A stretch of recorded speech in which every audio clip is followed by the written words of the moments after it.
The following is an interview with the President of Russia, Vladimir Putin, shot February 6, 2024 at about 7 p.m. in the building behind us, which is, of course, the Kremlin. The interview, as you will see if you watch it, is primarily about the war in progress, the war in Ukraine, how it started, what's happening, and most pressingly, how it might end. One note before you watch. At the beginning of the interview, we asked the most obvious question, which is, why did you do this? Did you feel a threat, an imminent physical threat? And that's your justification. And the answer we got shocked us. Putin went on for a very long time, probably half an hour, about the history of Russia going back to the 8th century. And honestly, we thought this was a filibustering technique and found it annoying and interrupted him several times. And he responded he was annoyed by the interruption.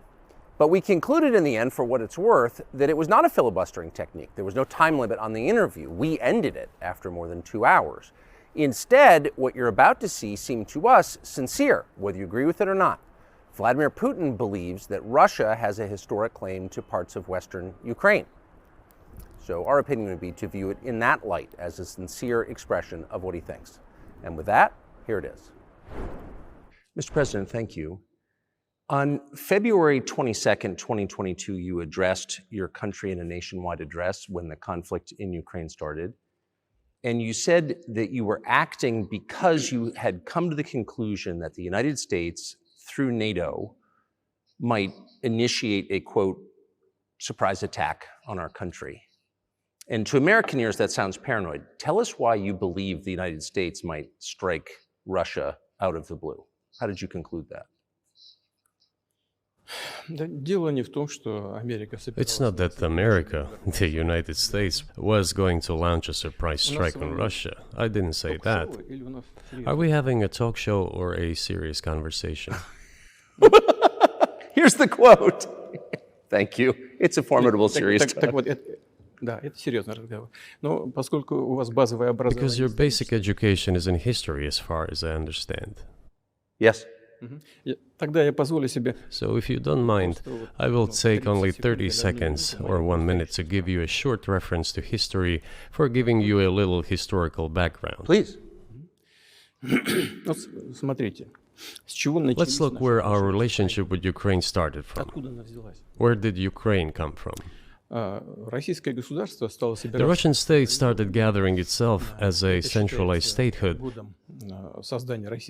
and it is considered to be the year of the establishment of the Russian state in 862, when the townspeople of Novgorod invited a Varangian prince, Rurik, from Scandinavia to reign. In 1862, Russia celebrated the 1000th anniversary of its statehood. And in Novgorod, there is a memorial dedicated to the 1000th anniversary of the country. In 882, Rurik's successor, Prince Oleg, who was actually playing the role of regent at Rurik's young son, because Rurik had died by that time, came to Kiev.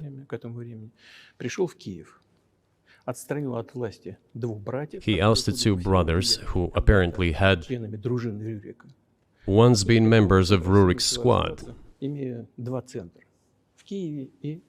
So Russia began to develop with two centers of power, Kiev and Novgorod. The next very significant date in the history of Russia was 988. This was the baptism of Russia, when Prince Vladimir, the great-grandson of Rurik, baptized Russia and adopted Orthodoxy, or Eastern Christianity. From this time, the centralized Russian state began to strengthen. Why? Because of the single territory, integrated economic ties, one and the same language, and, after the baptism of Russia, the same faith and rule of the prince. The centralized Russian state began to take shape. Back in the Middle Ages, Prince Yaroslav the Wise introduced the order of succession to a throne. But after he passed away, it became complicated for various reasons. The throne was passed not directly from father to eldest son, but from the prince who had passed away to his brother, then to his sons in different lines. All this led to the fragmentation and the end of Rus as a single state. There was nothing special about it. The same was happening then in Europe.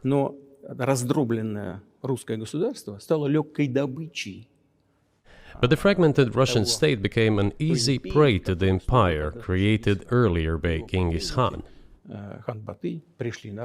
His successors, namely Batu Khan, came to Rus, plundered and ruined nearly all the cities. The southern part, including Kiev, by the way, and some other cities, simply lost independence, while northern cities preserved some of their sovereignty.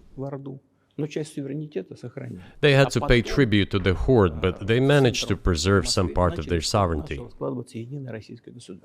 And then a unified Russian state began to take shape with its center in Moscow. The southern part of Russian lands, including Kiev, began to gradually gravitate towards another magnet, the center that was emerging in Europe. This was the Grand Duchy of Lithuania. It was even called the Lithuanian-Russian Duchy, because Russians were a significant part of this population. They spoke the old Russian language and were Orthodox. But then there was a unification, the union of the Grand Duchy of Lithuania and the Kingdom of Poland. A few years later, another union was signed, but this time already in the religious sphere. Some of the Orthodox priests became subordinate to the Pope. Thus, these lands became part of the Polish-Lithuanian state.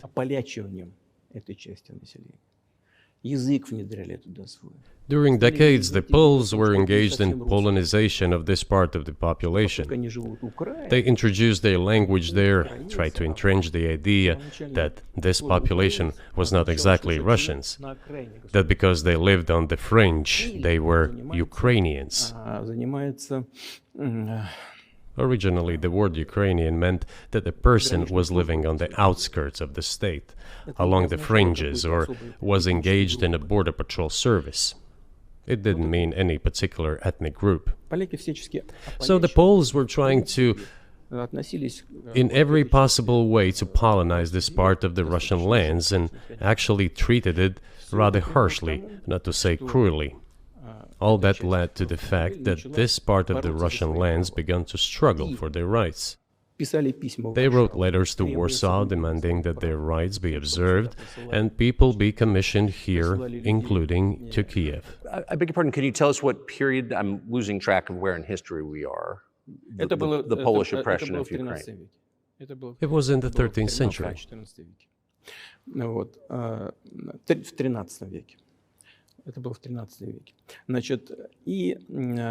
Now I will tell you what happened later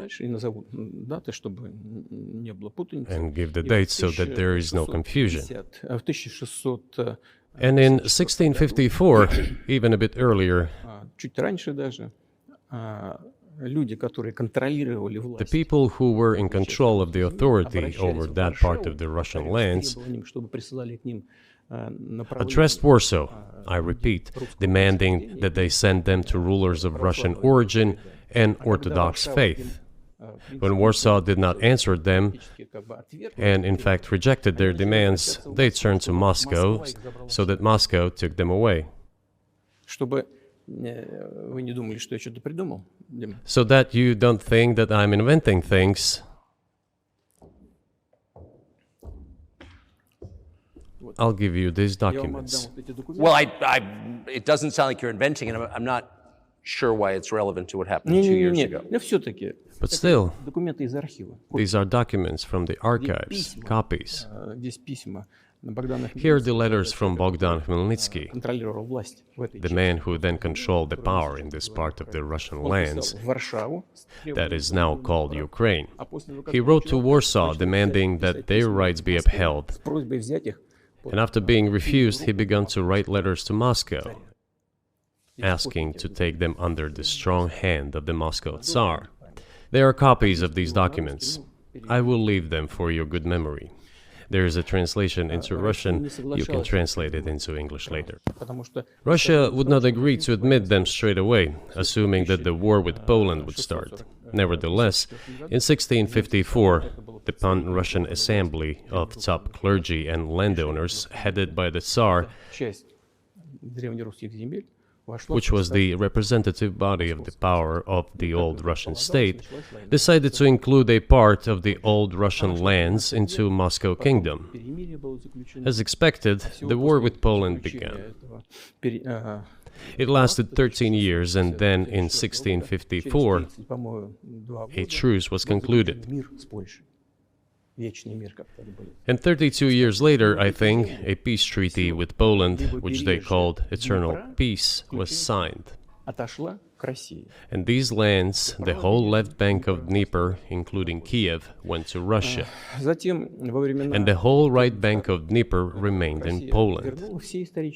Under the rule of Catherine the Great, Russia reclaimed all of its historical lands, including in the south and west. This all lasted until the revolution. Before World War I, Austrian General Staff relied on the ideas of Ukrainianization and started actively promoting the ideas of Ukraine and the Ukrainianization.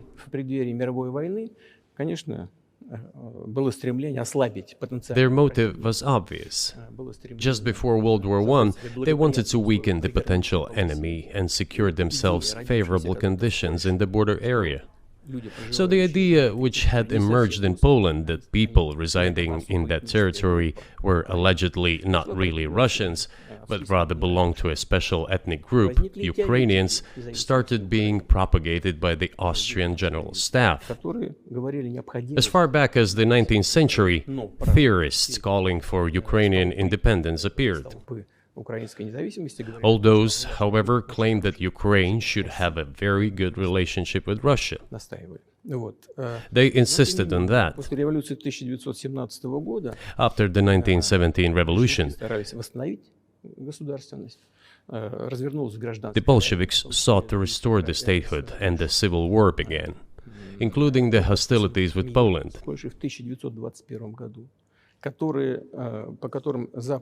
1921, peace with Poland was proclaimed, and under that treaty, the right bank of Dnieper River once again was given back to Poland.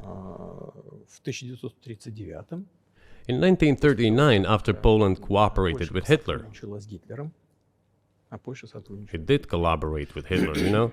Hitler offered Poland peace and a treaty of friendship. An alliance demanding in return that Poland give back to Germany the so-called Danzig corridor, which connected the bulk of Germany with East Prussia and Königsberg.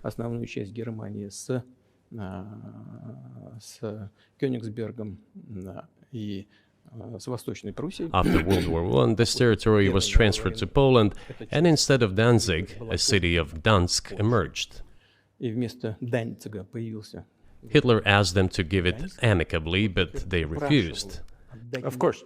Still, they collaborated with Hitler and engaged together in the partitioning of Czechoslovakia. But may I ask you, you're making the case that Ukraine, certainly parts of Ukraine, Eastern Ukraine, is in effect Russia, has been for hundreds of years. Why wouldn't you just take it when you became president 24 years ago? You have nuclear weapons, they don't. If it's actually your land, why did you wait so long? I'll tell you. I'm coming to that. This briefing is coming to an end. It might be boring, but it explains many things. I just don't know how it's relevant. Good. Good. I'm so gratified that you appreciate that. Thank you. So, before World War II, Poland collaborated with Hitler, and although it did not yield to Hitler's demands, it still participated in the partitioning of Czechoslovakia together with Hitler, as the Poles had not given the Danzig corridor to Germany and went too far, pushing Hitler to start World War II by attacking them. Why was it Poland against whom the war started on 1st September 1939? Poland turned out to be uncompromising, and Hitler had nothing to do but start implementing his plans with Poland. By the way, the USSR, I have read some archive documents, behaved very honestly. It asked Poland's permission to transit its troops through the Polish territory to help Czechoslovakia.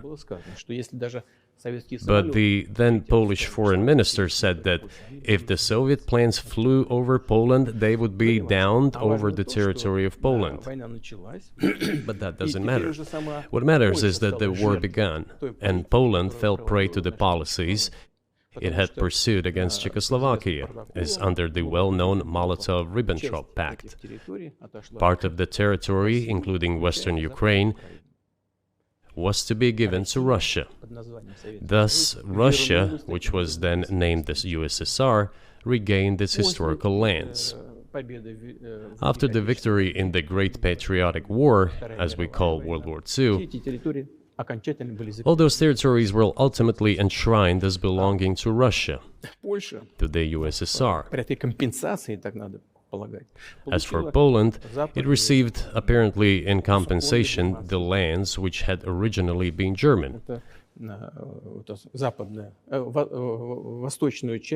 The eastern parts of Germany, these are now western lands of Poland. Of course, Poland regained access to the Baltic Sea and Danzig, which was once again given its Polish name. So this was how this situation developed. In 1922, when the USSR was being established, the Bolsheviks started building the USSR and established the Soviet Ukraine, which had never existed before. Right.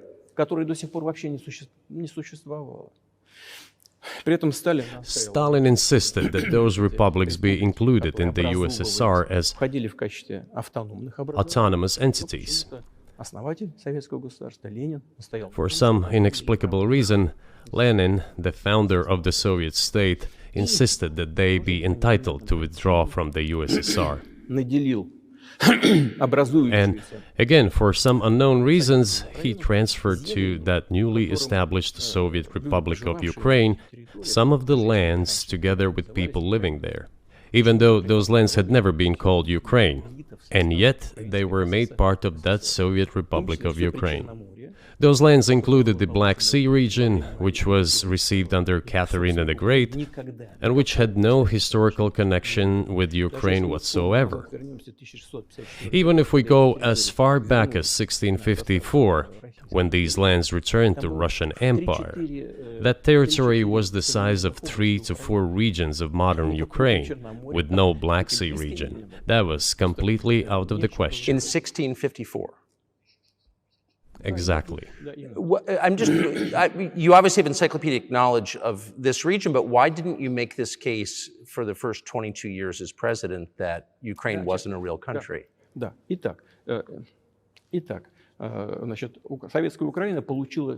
The Soviet Union was given a great deal of territory that had never belonged to it, including the Black Sea region.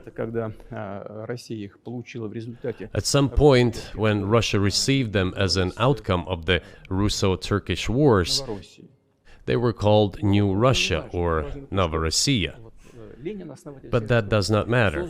What matters is that Lenin, the founder of the Soviet state, established Ukraine that way. For decades, the Ukrainian Soviet Republic developed as part of the USSR. And for unknown reasons, again, the Bolsheviks were engaged in Ukrainianization. It was not merely because the Soviet leadership was composed to a great extent of those originating from Ukraine.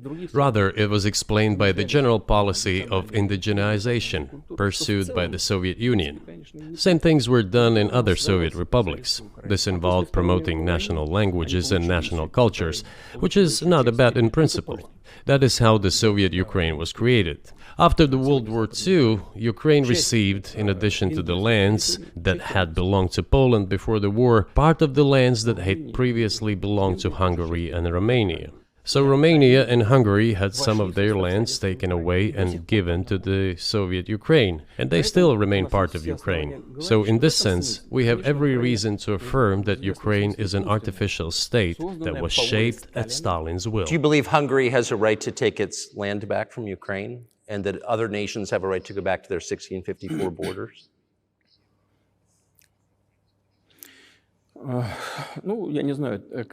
I'm not sure whether they should go back to the 1654 borders. But given Stalin's time, so-called Stalin's regime, which as many claim saw numerous violations of human rights and violations of the rights of other states,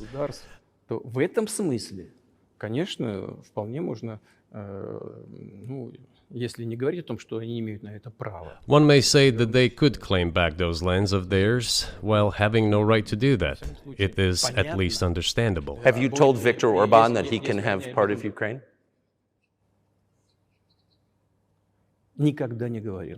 Never. I have never told him, not a single time. We have not even had any conversation on that, but I actually know for sure that Hungarians who live there wanted to get back to their historical land. Moreover, I would like to share a very interesting story with you. I digress, it's a personal one. Somewhere in the early 80s, I went on a road trip in a car from then Leningrad across the Soviet Union through Kiev. Made a stop in Kiev and then went to western Ukraine. I went to the town of Beregovoye, and all the names of towns and villages there were in Russian and in a language I did not understand, in Hungarian.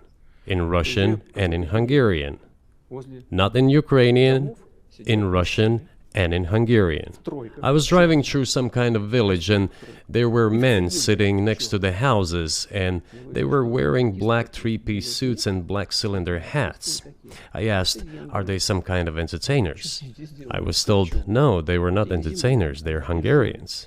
I said, what are they doing here? What do you mean? This is their land, they live here. This was during the Soviet time in the 1980s. They preserved the Hungarian language, Hungarian names, and all their national costumes. They are Hungarians and they feel themselves to be Hungarians. And of course, when now there is an infringement. Well, that is, and there's a lot of that, though. I think many nations are upset about Transylvania as well, as you obviously know. But many nations feel frustrated by the redrawn borders of the wars of the 20th century. And wars going back 1,000 years, the ones that you mentioned. But the fact is that you didn't make this case in public until 2 years ago, February. And in the case that you made, which I read today, you explain at great length that you felt a physical threat from the West in NATO, including potentially a nuclear threat. And that's what got you to move. Is that a fair characterization of what you said?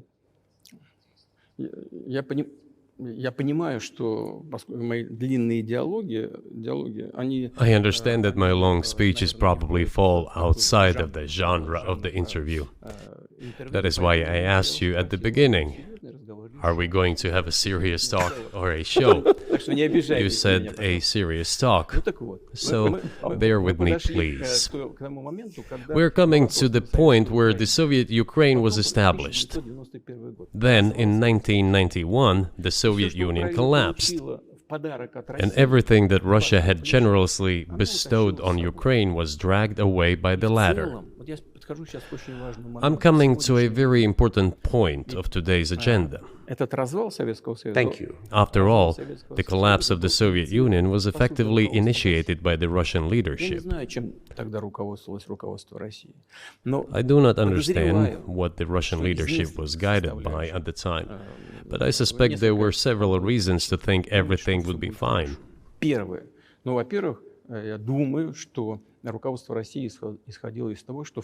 First, I think that then Russian leadership believed that the fundamentals of the relationship between Russia and Ukraine were, in fact, a common language. More than 90% of the population there spoke Russian. Family ties. Every third person there had some kind of family or friendship ties. Common culture, common history, Finally, common faith, coexistence with a single state for centuries, and deeply interconnected economies. All of these were so fundamental. All these elements together make our good relationships inevitable. The second point is a very important one. I want you, as an American citizen, and your viewers to hear about this as well. The former Russian leadership assumed that the Soviet Union had ceased to exist, and therefore there were no longer any ideological dividing lines. Russia even agreed voluntarily and proactively to the collapse of the Soviet Union, and believed that this would be understood by the so-called civilized West as an invitation for cooperation and association. That is what Russia was expecting, both from the United States and the so-called collective West as a whole. There were smart people, including in Germany, Egon Bahr, a major politician of the Social Democratic Party, who insisted in his personal conversations with the Soviet leadership on the brink of the collapse of the Soviet Union that a new security system should be established in Europe. Help should be given to unify Germany, but a new system should be also established to include the United States, Canada, Russia, and other Central European countries. Yes. But NATO needs not to expand. That's what he said.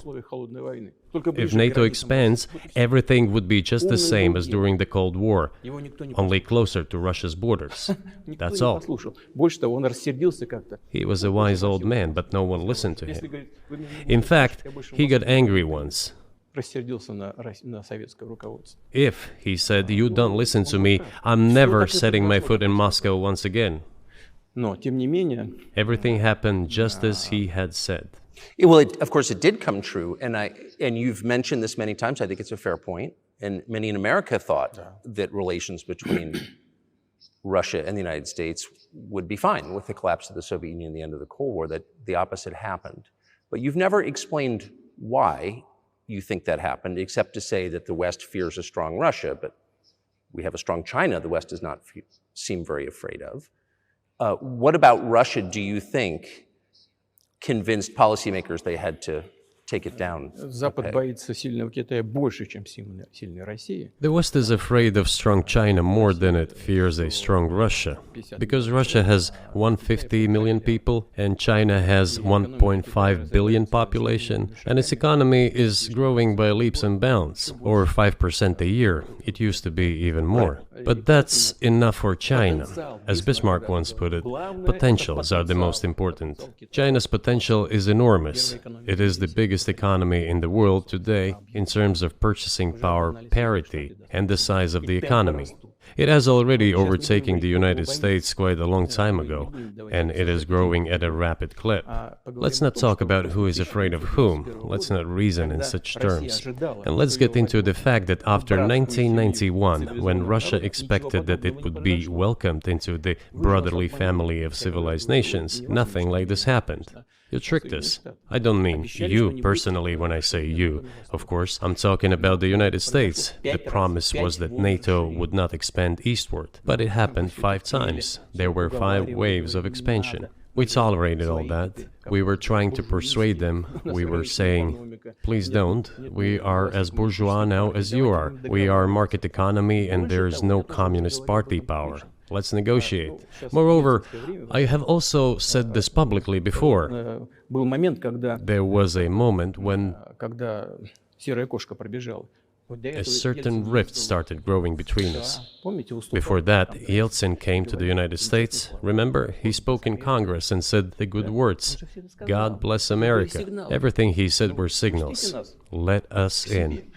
Remember the developments in Yugoslavia before the Yeltsin was lavished with praise? As soon as the developments in Yugoslavia started, he raised his voice in support of Serbs, and we couldn't but raise our voices for Serbs in their defense. I understand that there were complex processes underway there, I do, but Russia could not help raising its voice in support of Serbs, because Serbs are also a special and close to us nation, with Orthodox culture and so on. It's a nation that has suffered so much for generations. Well, regardless, what is important is that Yeltsin expressed his support. What did the United States do? In violation of international law and the UN Charter, it started bombing Belgrade. It was the United States that let the genie out of the bottle. Moreover, when Russia protested and expressed its resentment, what was said? The UN Charter and international law have become obsolete. Now everyone invokes international law, but at that time they started saying that everything was outdated. Everything had to be changed. Indeed, some things need to be changed, as the balance of power has changed. It's true, but not in this manner. Yeltsin was immediately dragged through the mud, accused of alcoholism, of understanding nothing, of knowing nothing. He understood everything, I assure you. Well, I became president in 2000. I thought, okay, the Yugoslav issue is over, but we should try to restore relations. Let's reopen the door that Russia had tried to go through. And moreover, I said it publicly, I can reiterate. At a meeting here in the Kremlin with the outgoing President Bill Clinton, right here in the next room, I said to him, I asked him, Bill, do you think if Russia asked to join NATO, do you think it would happen? Suddenly he said, you know, it's interesting. I think so. But in the evening, when we met for dinner, he said, you know, I've talked to my team. No, it's not possible now. You can ask him. I think he will watch our interview. He'll confirm it. I wouldn't have said anything like that if it hadn't happened. Okay. Were you sincere? It's impossible now. Would you have joined NATO? Look, I asked the question, is it possible or not? And the answer I got was no. If I was insincere in my desire to find out what the leadership position was... But if he had said yes, would you have joined NATO?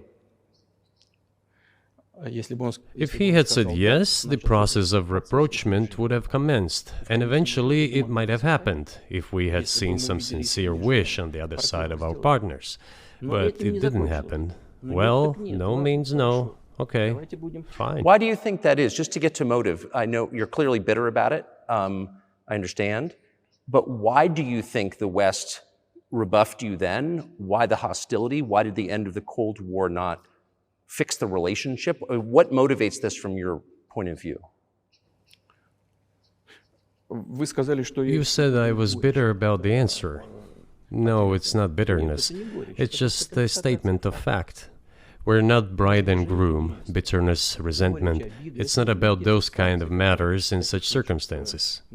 We just realized we weren't welcome there, that's all. Okay, fine. But let's build relations in another manner. Let's look for common ground elsewhere. Why we received such a negative response, you should ask your leaders. I can only guess why. Too big a country with its own opinion and so on. And the United States, I've seen how issues are being resolved in NATO. I will give you another example now concerning Ukraine. The US leadership exerts pressure, and all NATO members obediently vote, even if they do not like something. Now, I'll tell you what happened in this regard with Ukraine in 2008, although it's being discussed.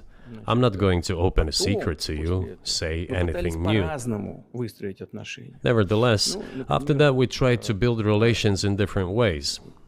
For example, the events in the Middle East, in Iraq. We were building relations with the United States in a very soft, prudent, cautious manner. I repeatedly raised the issue that the United States should not support separatism or terrorism in the North Caucasus. But they continue to do it anyway. and political support, information support, financial support, even military support came from the United States and its satellites for terrorist groups in the Caucasus. I once raised this issue with my colleague, also the President of the United States. He says, "It's impossible. Do you have proof?" I said, "Yes." I was prepared for this conversation, and I gave him that proof. He looked at it, and you know what he said? "I apologize, but that's what happened." I'll quote. He says, "Well, I'm gonna kick their ass."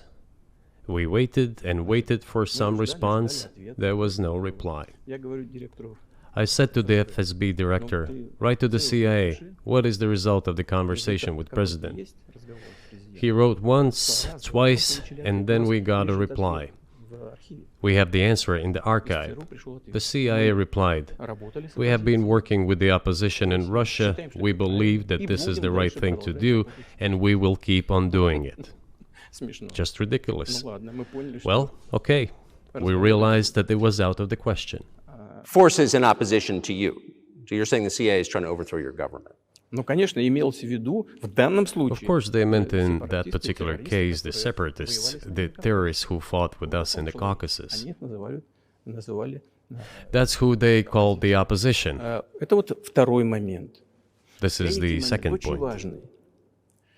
The third moment is a very important one, is the moment when the US missile defense system was created. The beginning. We persuaded for a long time not to do it in the United States. Moreover, after was invited by Bush Jr.'s father, Bush Sr., to visit his place on the ocean, I had a very serious conversation with President Bush and his team. I proposed that the United States, Russia, and Europe jointly create a missile defense system that, we believe, if created unilaterally, threatens our security, despite the fact that the United States officially said that it was being created against missile threats from Iran. That was the justification for the deployment of the missile defense system. I suggested working together, Russia, the United States, and Europe. They said it was very interesting. They asked me, "Are you serious?" I said, "Absolutely." Let me ask, what year was this? I don't remember. It is easy to find out on the internet when I was in the USA at the invitation of Bush Sr. It is even easier to learn from someone I'm going to tell you about. I was told it was very interesting. I said, just imagine if we could tackle such a global strategic security challenge together. The world will change. We'll probably have disputes, probably economic and even political ones, but we could drastically change the situation in the world. He says yes, and asks, "Are you serious?" I said, "Of course. We need to think about it," I'm told. I said, "Go ahead, please." Then Secretary of Defense Gates, former director of CIA, and Secretary of State Rice came in here, in this cabinet, right here at this table. They sat on this table. Me, the foreign minister, the Russian defense minister on that side. They said to me, "Yes, we have thought about it. We agree." I said, "Thank God, great, but with some exceptions." So twice you've described US presidents making decisions and then being undercut by their agency heads. So it sounds like you're describing a system that's not run by the people who are elected, in your telling. That's right, that's right. In the end, they just told us to get lost. I'm not going to tell you the details because I think it's incorrect. After all, it was confidential conversation. But our proposal was declined. That's a fact.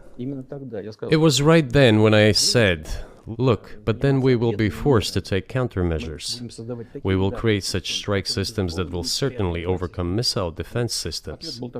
The answer was, "We are not doing this against you, and you do what you want," assuming that it is not against us, not against the United States. I said, "Okay." Very well.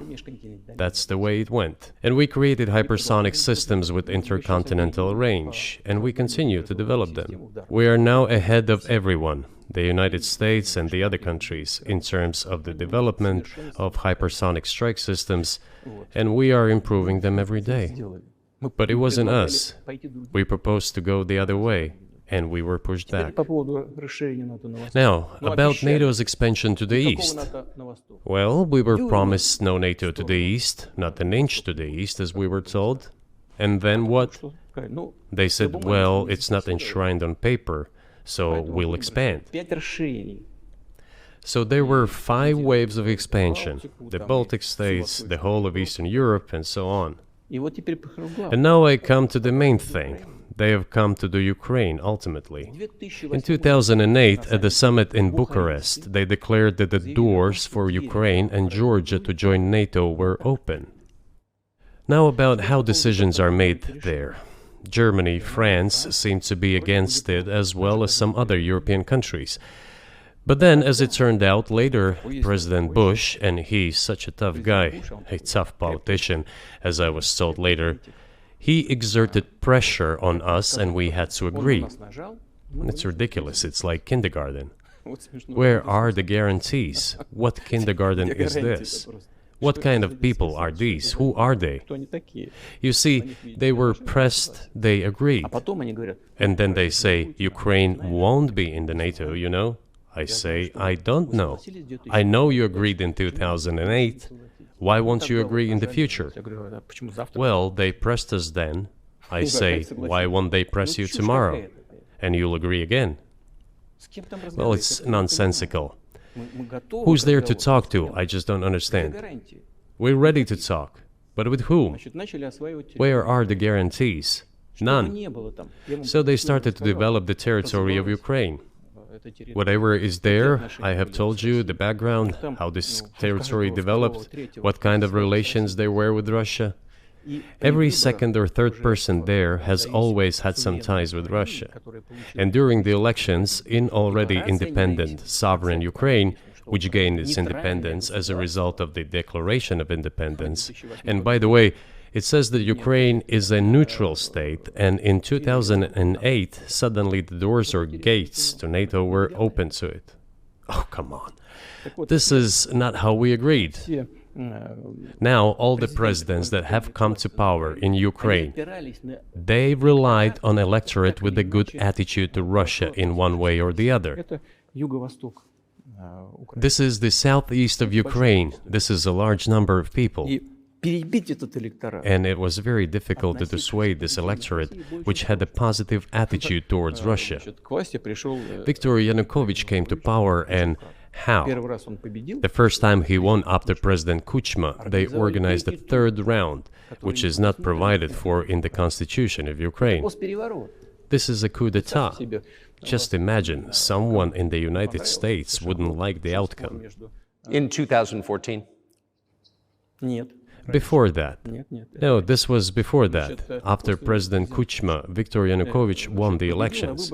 However, his opponents did not recognize that victory. The US supported the opposition, and the 3rd round was scheduled. What is this? This is a coup. The US supported it, and the winner of the 3rd round came to power.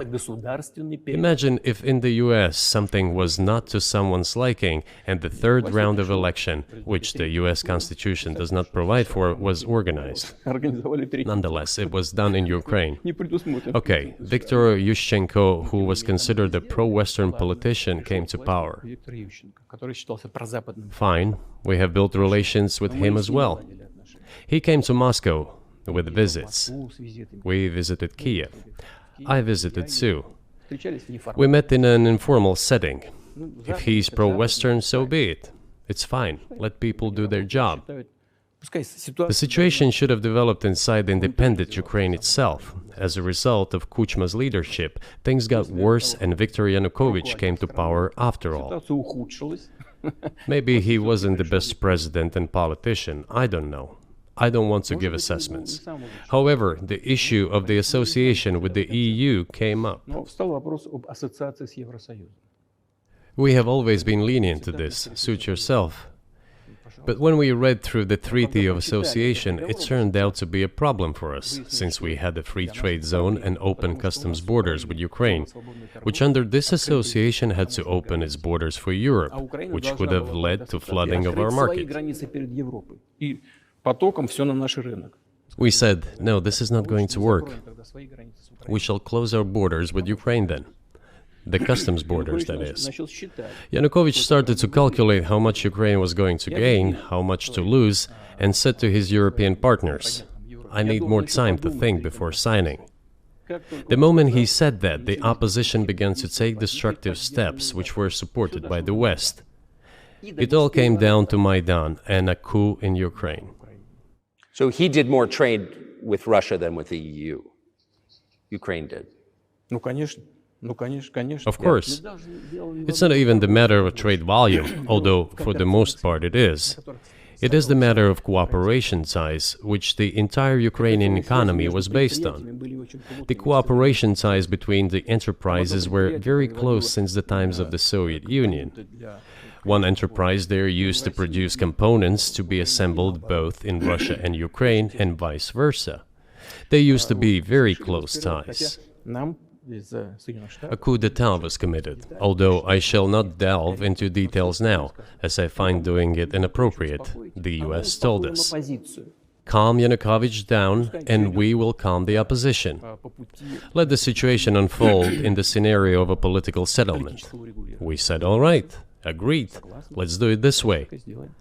As the Americans requested, Yanukovych did use neither the armed forces nor the police, yet the armed opposition committed a coup in Kiev. What is that supposed to mean? Who do you think you are? I wanted to ask the then US leadership. With the backing of whom? With the backing of CIA, of course. The organization you wanted to join back in the day, as I understand. We should thank God they didn't let you in. Although, it is a serious organization. I understand. My former vis-a-vis in the sense that I served in the first main directorate, Soviet Union's intelligence service. They have always been our opponents. A job is a job. Technically, they did everything right. They achieved their goal of changing the government. However, from political standpoint, it was a colossal mistake. Surely it was political leadership's miscalculation. They should have seen what it would evolve into. So, in 2008, the doors of NATO were opened for Ukraine. In 2014, there was a coup. They started persecuting those who did not accept the coup, and it was indeed a coup. They created a threat to Crimea, which we had to take under our protection. They launched a war in Donbass in 2014 with the use of aircraft and artillery against civilians. This is when it all started. There is a video of aircraft attacking Donetsk from above. They launched a large-scale military operation, then another one. When they failed, they started to prepare the next one. All this against the background of military development of this territory and opening of NATO's doors. How could we not express concern over what was happening? From our side, this would have been a culpable negligence. That's what it would have been. It's just that the US political leadership pushed us to the line we could not cross, because doing so could have ruined Russia itself. Besides, we could not leave our brothers in faith, in fact, a part of Russian people, in the face of this war machine. But that was 8 years before the current conflict started. So what was the trigger for you? What was the moment where you decided you had to do this?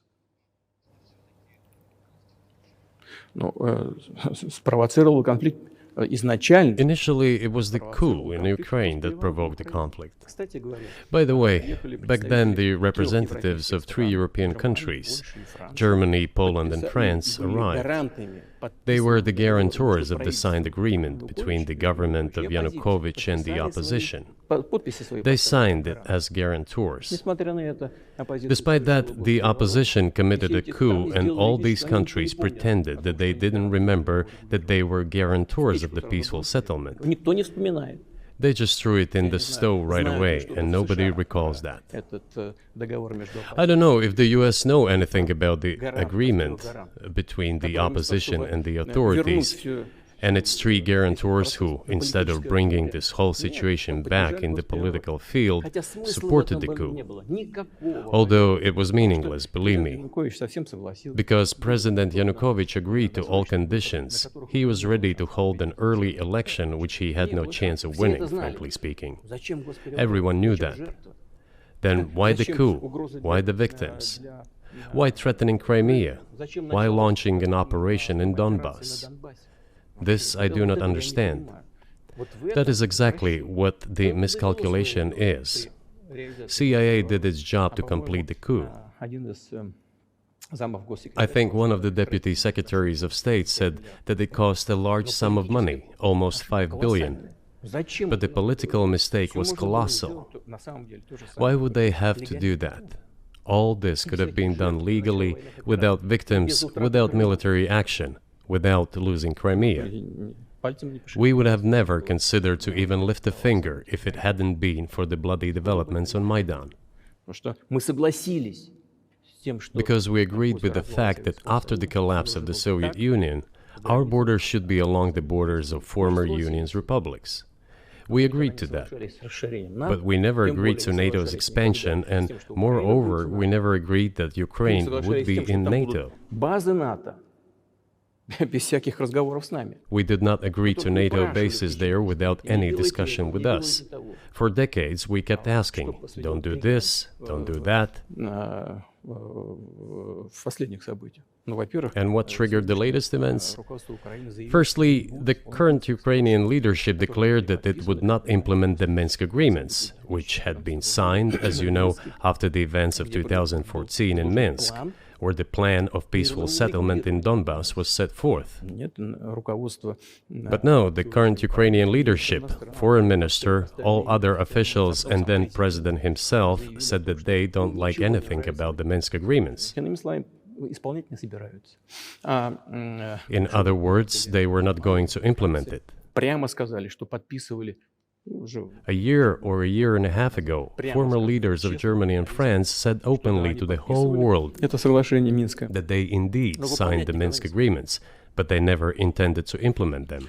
They simply led us by the nose. Was there anyone for you to talk to? Did you call a U.S. President, Secretary of State and say, if you keep militarizing Ukraine with NATO forces, this is going to be we're going to act?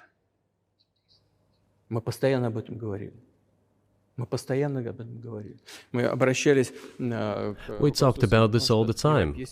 We addressed the United States and European countries' leadership to stop these developments immediately, to implement the Minsk agreements. Frankly speaking, I didn't know how we were going to do this, but I was ready to implement them. These agreements were complicated for Ukraine.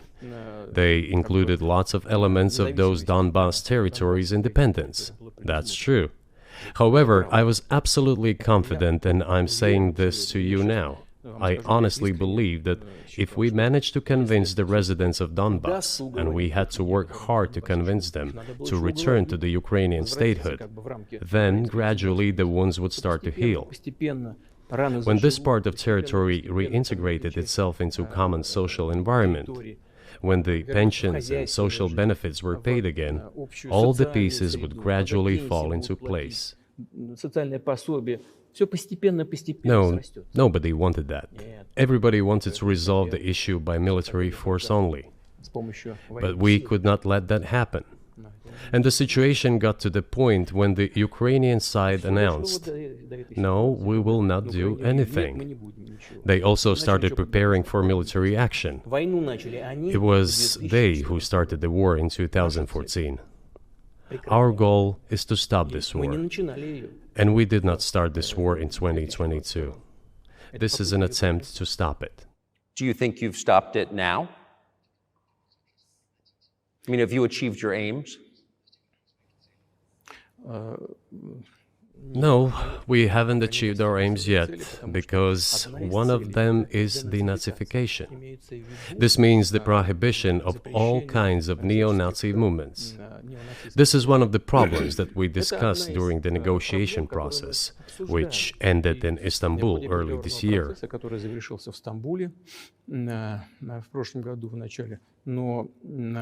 And it was not our initiative, because we were told by the Europeans, in particular, that it was necessary to create conditions for the final signing of the documents. My counterparts in France and Germany said, "How can you imagine them signing a treaty with a gun to their heads? The troops should be pulled back from Kiev." I said, "All right." We withdrew the troops from Kiev.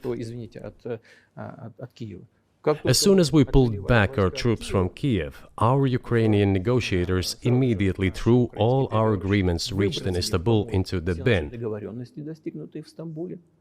and got prepared for a long-standing armed confrontation with the help of the United States and its satellites in Europe. That is how the situation has developed, and that is how it looks now. But what is, pardon my ignorance, what is denazification? What would that mean? What is... Да, вот я как раз хочу сейчас об этом сказать. Это очень важный вопрос. Денацификация.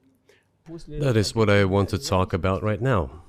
It is a very important issue. Denazification. After gaining independence, Ukraine began to search, as some Western analysts say, its identity. And it came up with nothing better than to build this identity upon some false heroes who collaborated with Hitler.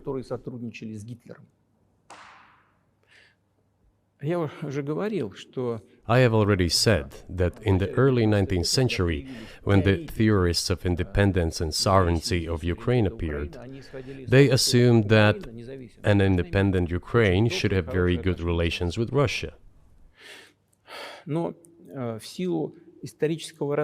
due to the historical development, those territories were part of the Polish-Lithuanian Commonwealth. Poland, where Ukrainians were persecuted and treated quite brutally, as well as were subject to cruel behavior. There were also attempts to destroy their identity. All this remained in the memory of the people. When World War II broke out, part of this extremely nationalist elite collaborated with Hitler, believing that he would bring them freedom. The German troops, even the SS troops, made Hitler's collaborators do the dirtiest work of exterminating the Polish and Jewish population. Hence this brutal massacre of the Polish and Jewish population, as well as the Russian population too.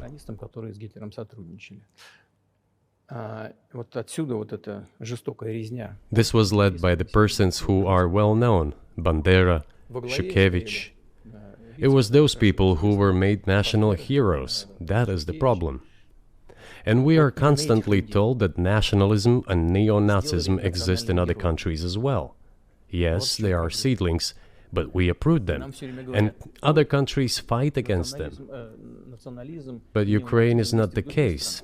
These people have been made into national heroes in Ukraine. Monuments to those people have been erected. They are displayed on flags. Their names are shouted by crowds that walk with torches, as it was in Nazi Germany.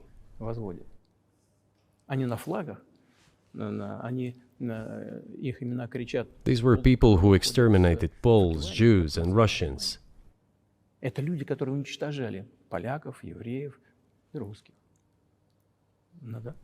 is necessary to stop this practice and prevent the dissemination of this concept.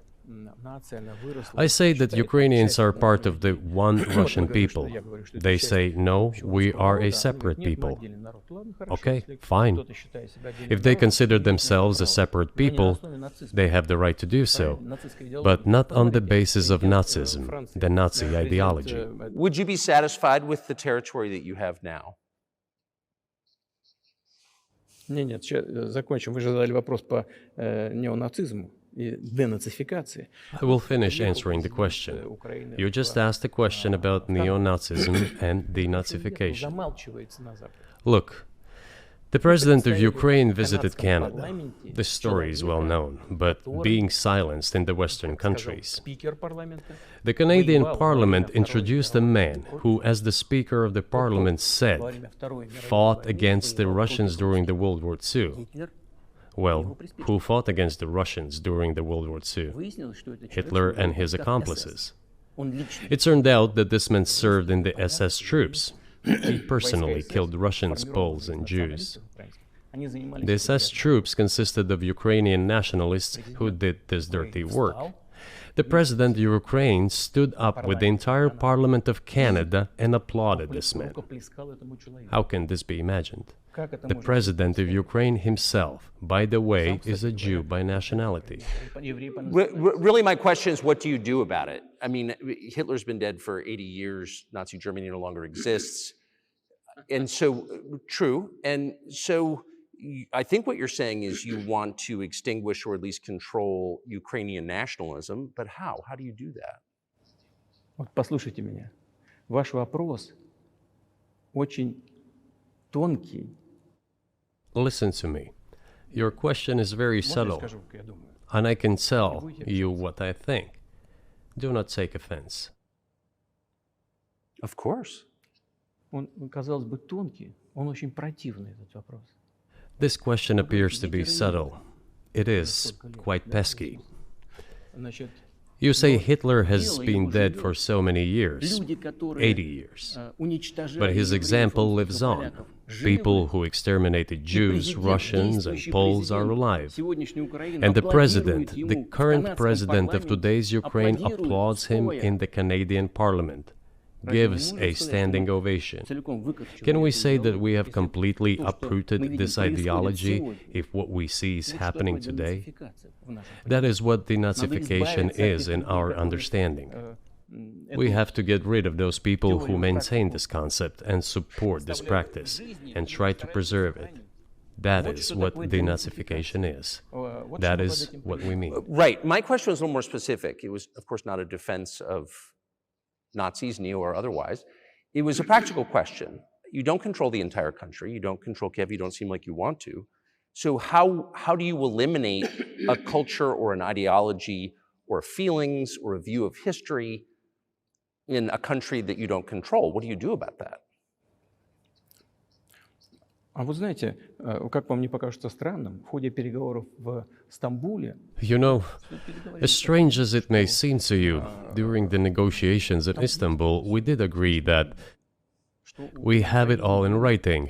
Neo-Nazism would not be cultivated in Ukraine, including that it would be prohibited at the legislative level. Mr. Carlson, we agreed on that. This, it turns out, can be done during the negotiation process. And there's nothing humiliating for Ukraine as a modern civilized state. Is any state allowed to promote Nazism? It is not, is it? That is it. Will there be talks, and why haven't there been talks about resolving the conflict in Ukraine, peace talks? Они были, они дошли до очень высокой стадии согласования позиций, сложно. They have been. They reached a very high stage of coordination of positions in a complex process, but still they were almost finalized. But after we withdrew our troops from Kiev, as I have already said, the other side threw away all these agreements and obeyed the instructions of Western countries, European countries, and the United States to fight Russia to the bitter end. Moreover, the president of Ukraine has legislated a ban on negotiating with Russia. He signed a decree forbidding everyone to negotiate with Russia. But how are we going to negotiate if he forbade himself and everyone to do this? We know that he is putting forward some ideas about this settlement, but in order to agree on something, we need to have a dialogue. Is that not right? Well, but you wouldn't be speaking to the Ukrainian president, you'd be speaking to the American president. When was the last time you spoke to Joe Biden? I cannot remember when I talked to him. I do not remember. We can look it up. You don't remember? No. Why? Do I have to remember everything? I have my own things to do. We have domestic political affairs. Well, he's funding the war that you're fighting, so I would think that would be memorable. Well, yes, he funds, but I talked to him before the special military operation, of course. And I said to him then, by the way, I will not go into details, I never do, but I said to him then, I believe that you are making a huge mistake of historic proportions by supporting everything that is happening there, in Ukraine, by pushing Russia away. I told him repeatedly, by the way. I think that would be correct if I stop here. What did he say? Ask him, please. It is easier for you. You are a citizen of the United States. Go and ask him. It is not appropriate for me to comment on our conversation. But you haven't spoken to him since before February of 2022?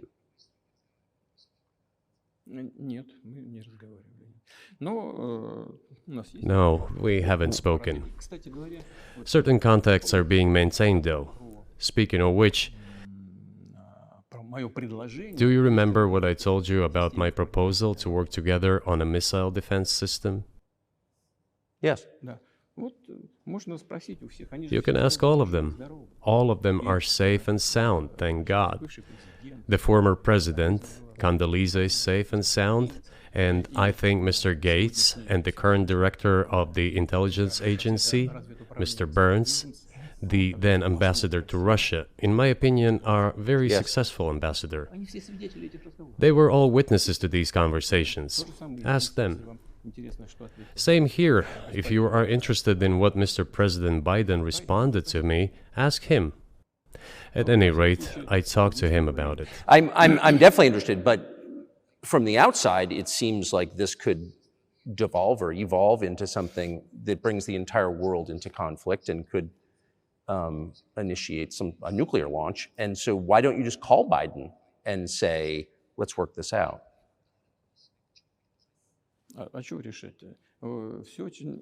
What's there to work out? It's very simple. I repeat. We have contacts through various agencies. I will tell you what we are saying on this matter and what we are conveying to the US leadership. If you really want to stop fighting, you need to stop supplying weapons. It will be over within a few weeks. That's it. And then we can agree on some terms. Before you do that, stop. What's easier? Why would I call him? What should I talk to him about? Or beg him for what? And what messages do you get back? You're going to deliver such and such weapons to Ukraine? Oh, I'm afraid, please don't. What is there to talk about? Do you think NATO is worried about this becoming a global war or a nuclear conflict? At least that's what they're talking about. And they're trying to intimidate their own population with an imaginary Russian threat. This is an obvious fact. And thinking people, not Philistines, but thinking people, analysts, those who are engaged in real politics, just smart people, understand perfectly well that this is a fake. They're trying to fuel the Russian threat. The threat I think you're referring to is a Russian invasion of Poland, Latvia, expansionist behavior. Can you imagine a scenario where you sent Russian troops to Poland?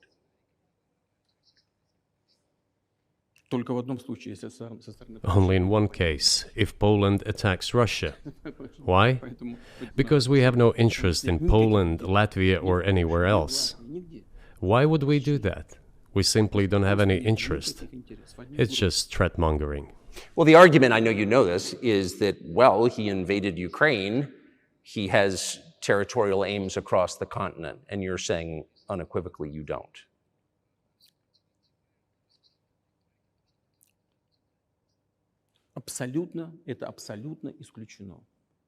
It is absolutely out of the question. You just don't have to be any kind of analyst. It goes against common sense to get involved in some kind of a global war. грань. And a global war will bring all humanity to the brink of destruction. It's obvious. Вот. И есть, конечно, средства. There are certainly means of deterrence. They have been scaring everyone, with us all along. Tomorrow Russia will use tactical nuclear weapons. Tomorrow Russia will use that. No, the day after tomorrow. So what? Выбить из налогоплательщиков In order to США extort additional money from US taxpayers and European taxpayers in the confrontation with Russia in the Ukrainian theater of war. как можно. The goal is to weaken Russia as much as possible. One of our senior United States senators from the state of New York, Chuck Schumer, said yesterday, I believe, that we have to continue to fund the Ukrainian effort, or U.S. soldiers, citizens could wind up fighting there. How do you assess that?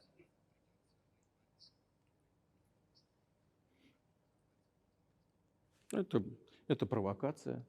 This is a provocation, and a cheap provocation at that.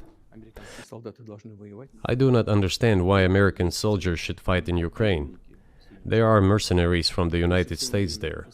The bigger number of mercenaries comes from Poland, with mercenaries from the United States in second place and mercenaries from Georgia in third place. Безусловно. Well, if somebody has the desire to send regular troops, that would certainly bring humanity to the brink of very serious global conflict. This is obvious. Do the United States need this? What for? Национальной территории. У вас нечем заниматься. Thousands of miles away from your national territory. На границе полно. Проблемы Don't you have anything better to do? с государством. You have issues on the border, issues with migration, issues with the national debt, more than $33 trillion. You have nothing better to do, so you should fight in Ukraine? Понимая ситуацию, которая складывается. Wouldn't it be better to negotiate with Russia? Make an agreement, already understanding the situation that is developing today, realizing that Russia will fight for its interests to the end? К здравому смыслу. And realizing this, actually return to common sense, start respecting our country and its interests, and look for certain solutions. Мне кажется, что это гораздо умнее. It seems to me that this is much smarter and more rational. Who blew up Nord Stream? You for sure. I was busy that day. Nate, do you have I did not blow up То есть Nord у вас- Stream. у Thank вас- you, though. У вас лично, может быть, есть алиби. У вас лично. You personally may have an alibi, but the CIA has no such alibi. Do you have evidence that NATO or the CIA did it?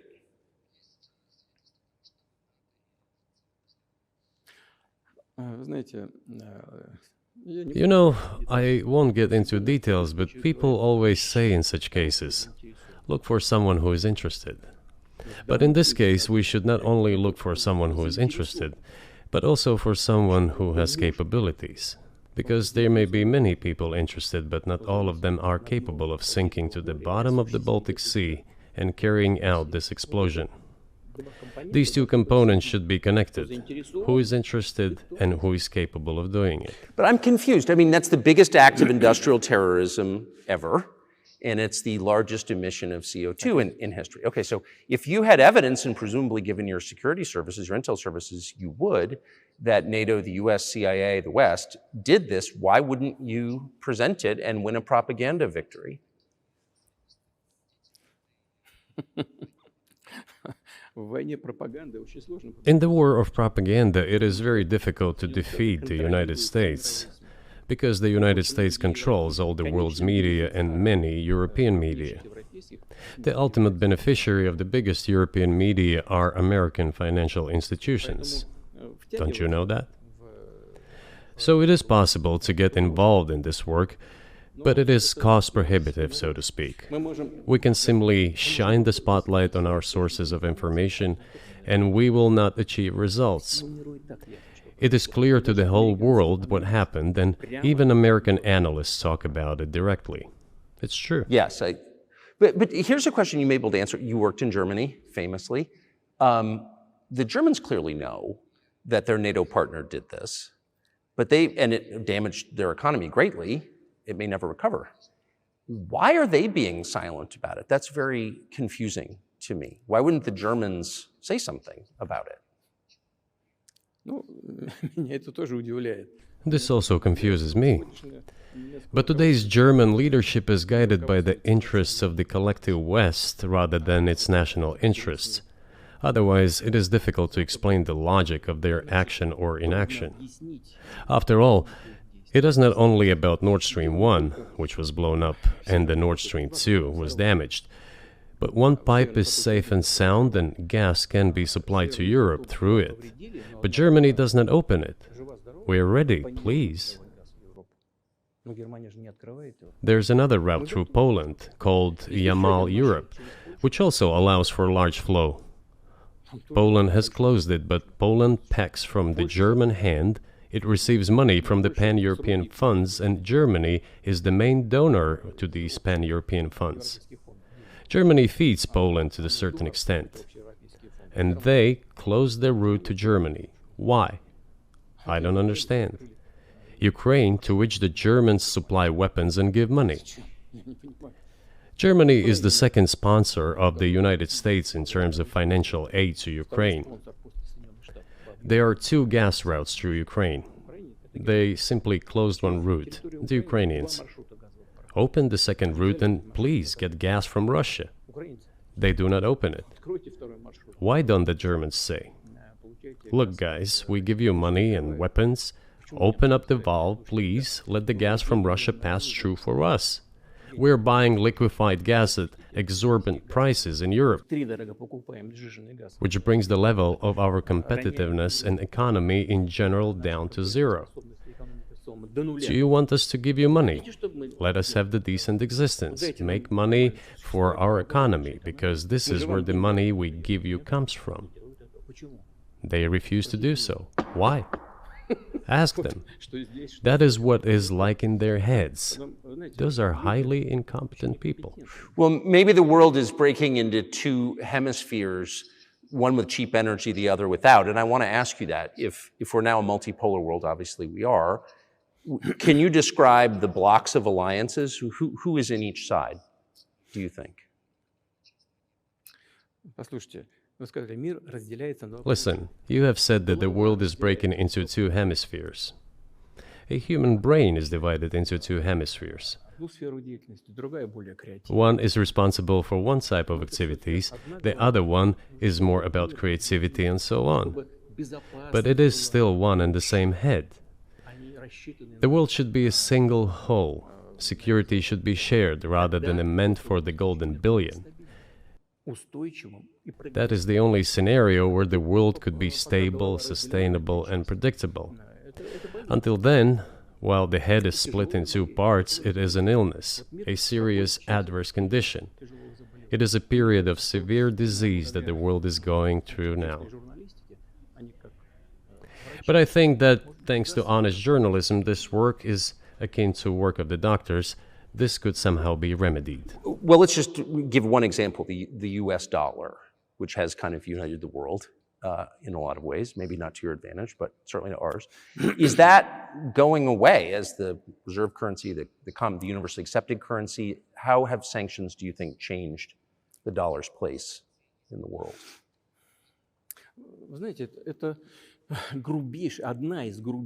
You know, to use the dollar as a tool of foreign policy struggle is one of the biggest strategic mistakes made by the US political leadership.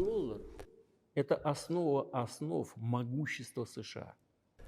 dollar is the cornerstone of the United States power. I think everyone understands very well that no matter how many dollars are printed, they are quickly dispersed all over the world.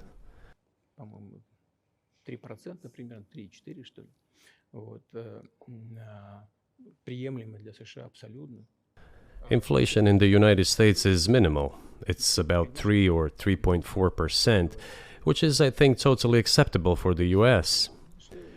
But they won't stop printing. What does the debt of $33 trillion tell us about? It is about the emission.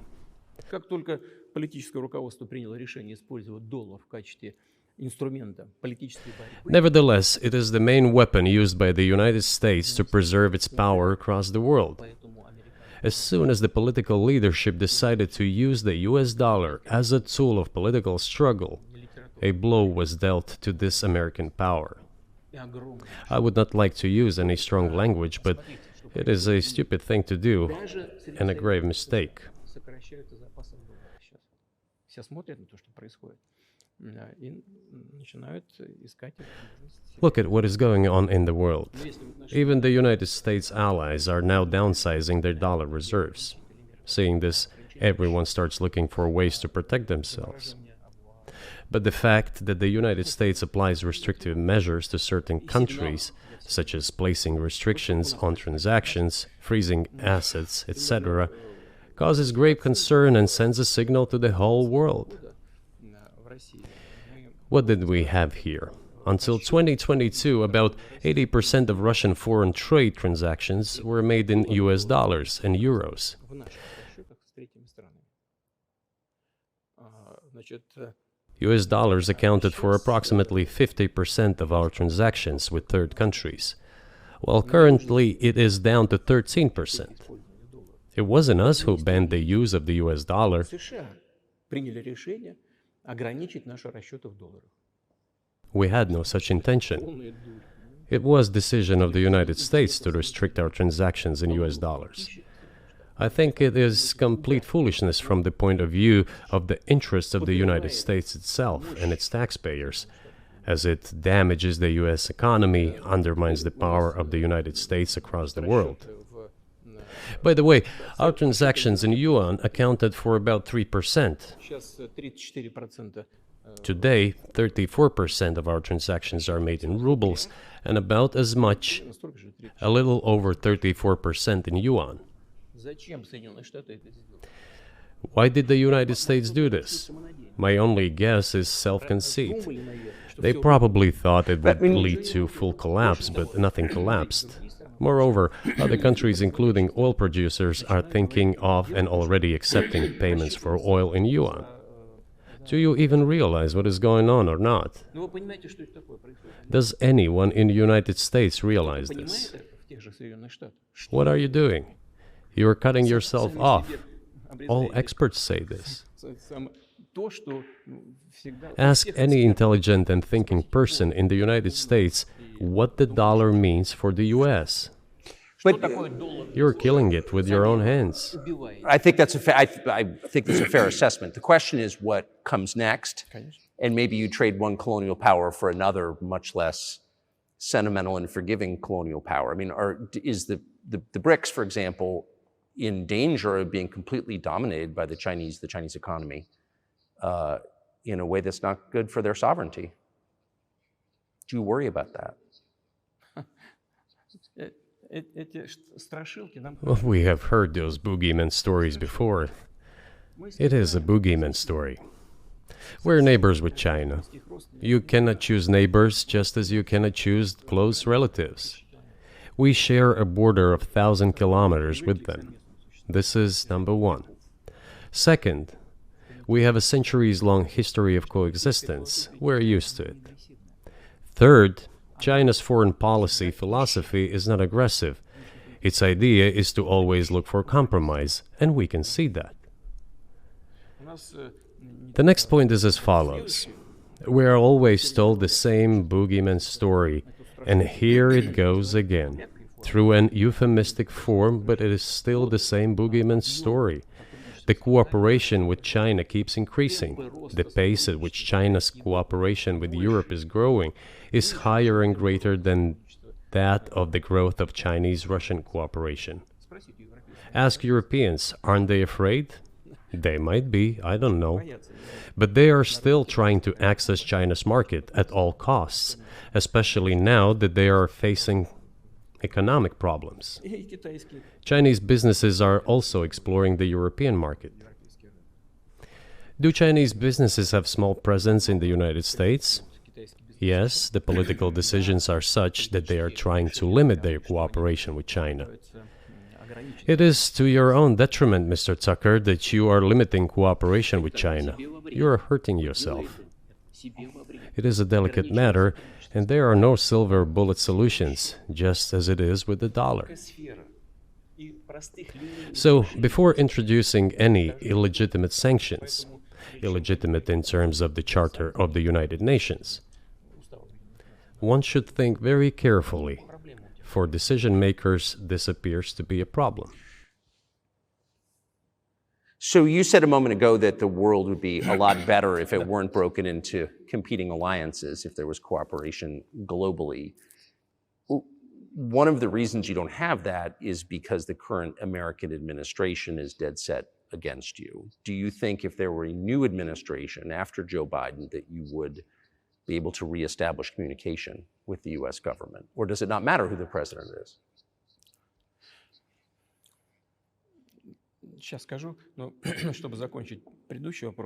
I will tell you, but let me finish the previous thought. We, together with my colleague and friend, President Xi Jinping, set a goal to reach $200 billion of mutual trade with China this year. We have exceeded this level.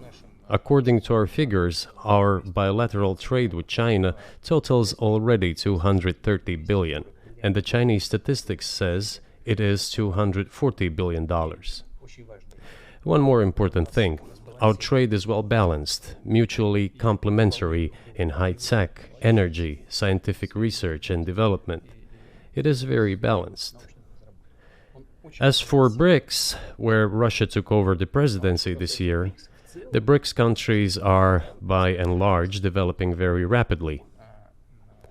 Look, if memory serves me right, back in 1992, the share of the G7 countries in the world economy amounted to 47%, whereas in 2022 it was down to, I think, a little over 30%. The BRICS countries accounted for only 16% in 1992, but now their share is greater than that of the G7. It has nothing to do with the events in Ukraine. This is due to the trends of global development and world economy, as I mentioned just now. And this is inevitable. This will keep happening. It is like the rise of the sun. You cannot prevent the sun from rising. You have to adapt to it. How do the United States adapt?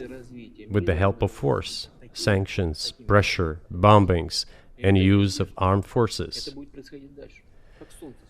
This is about self-conceit. Your political establishment does not understand that the world is changing under objective circumstances. And in order to preserve your level, even if someone aspires, pardon me, to the level of dominance, you have to make the right decisions in a competent and timely manner. Such brutal actions, including with regard to Russia and, say, other countries, are counterproductive. This is an obvious fact.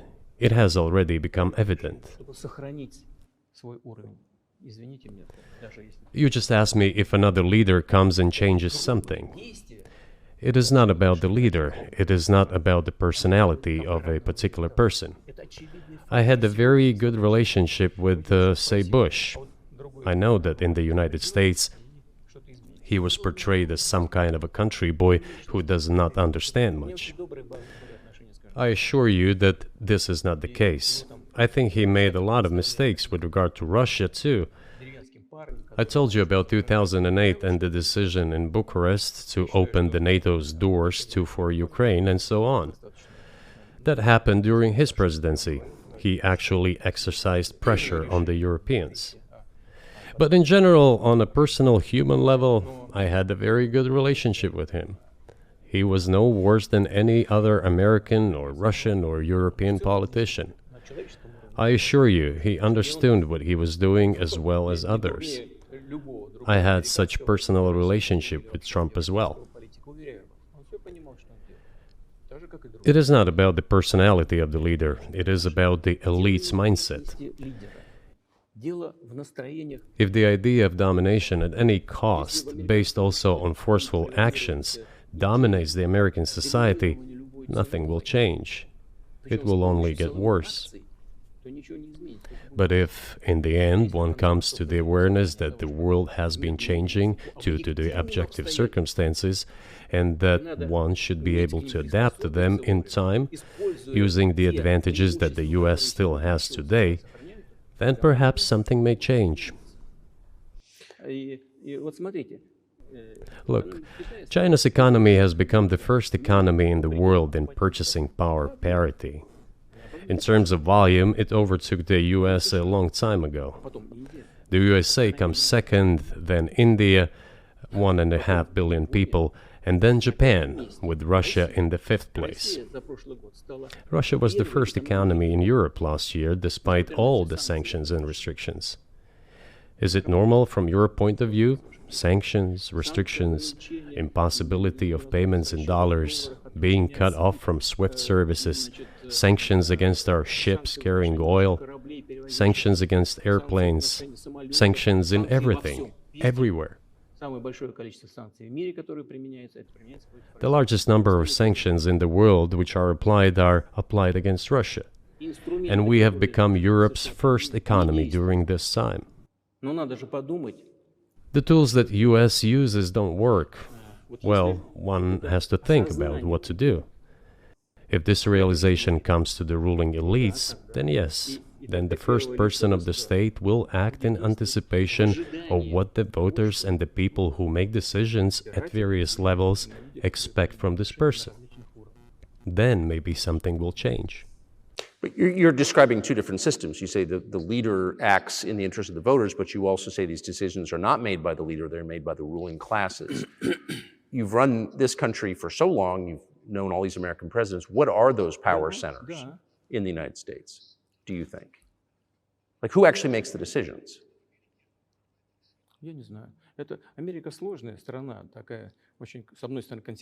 I don't know. America is a complex country, conservative on one hand, rapidly changing on the other. It's not easy for us to sort it all out. Who makes decisions in the elections? Is it possible to understand this when each state has its own legislation? Each state regulates itself? Someone can be excluded from elections at the state level. It is a two-stage electoral system. It is very difficult for us to understand it. Certainly, there are two parties that are dominant, the Republicans and the Democrats, and within this party system, the centers that make decisions, that prepare decisions. Then, look, why, in my opinion, after the collapse of the Soviet Union, such an erroneous, crude, completely unjustified policy of pressure was pursued against Russia? After all, this is a policy of pressure. NATO expansion, support for the separatists in Caucasus, creation of a missile defense system. These are all elements of pressure. Pressure, pressure, pressure. Then, dragging Ukraine into NATO is all about pressure, pressure, pressure. Why? I think, among other things, because excessive production capacities were created. During the confrontation with the Soviet Union, there were many centers created and specialists on the Soviet Union who could not do anything else. They convinced the political leadership that it is necessary to continue chiseling Russia, to try to break it up, to create on this territory several quasi-state entities, and to subdue them in a divided form, to use their combined potential for the future struggle with China. This is a mistake, including the excessive potential of those who worked for the confrontation with the Soviet Union. It is necessary to get rid of this. There should be new, fresh forces, people who look into the future and understand what is happening in the world. Look at how Indonesia is developing. 600 million people. Where can we get away from that? Nowhere. We just have to assume that Indonesia will enter, it is already in, the club of the world's leading economies, no matter who likes it or dislikes it. Yes, we understand and are aware that in the United States, despite all the economic problems, the situation is still normal, with the economy growing decently. The GDP is growing by 2.5%, if I'm not mistaken. But if we want to ensure the future, then we need to change our approach to what is changing. As I already said, the world would nevertheless change, regardless of how the developments in Ukraine end. The world is changing. In the United States themselves, experts are writing that the United States are nonetheless gradually changing their position in the world. It is your experts who write that. I just read them. The only question is how this would happen, painfully and quickly, or gently and gradually. And this is written by people who are not anti-American. They simply follow global development trends. That's it. And in order to assess them and change policies, we need people who think, look forward, can analyze and recommend certain decisions at the level of political leaders. I just have to ask, you've said clearly that NATO expansion eastward is a violation of the promise you all were made in 1990. It's a threat to your country. Right before you sent troops into Ukraine, the Vice President of the United States went to the Munich Security Conference and encouraged the President of Ukraine to join NATO. Do you think that was an effort to provoke you into military action? Мы просто, я еще раз повторяю, мы многократно предлагали... I repeat once again, we have repeatedly proposed to seek a solution to the problems that arose in Ukraine after 2014 coup d'etat through peaceful means. But no one listened to us. And moreover, the Ukrainian leaders who were under the complete US control suddenly declared that they would not comply with the Minsk agreements. They disliked everything there and continued military activity in that territory. Шло освоение этой территории натовскими военными структурами под видом различных центров. And in parallel, that territory was being exploited by NATO military structures under the guise of various personnel training and retraining centers. They essentially began to create bases there. That's all. Ukraine announced that the Russians were a non-titular nationality, while passing the laws that limit the rights of non-titular nationalities in Ukraine. Ukraine, having received all these southeastern territories as a gift from the Russian people, suddenly announced that the Russians were a non-titular nationality in that territory. Is that normal? All this put together led to the decision to end the war that neo-Nazis started in Ukraine in 2014.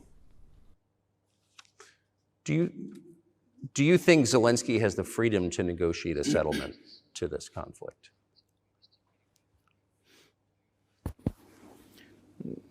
I don't know the details. Of course, it's difficult for me to judge.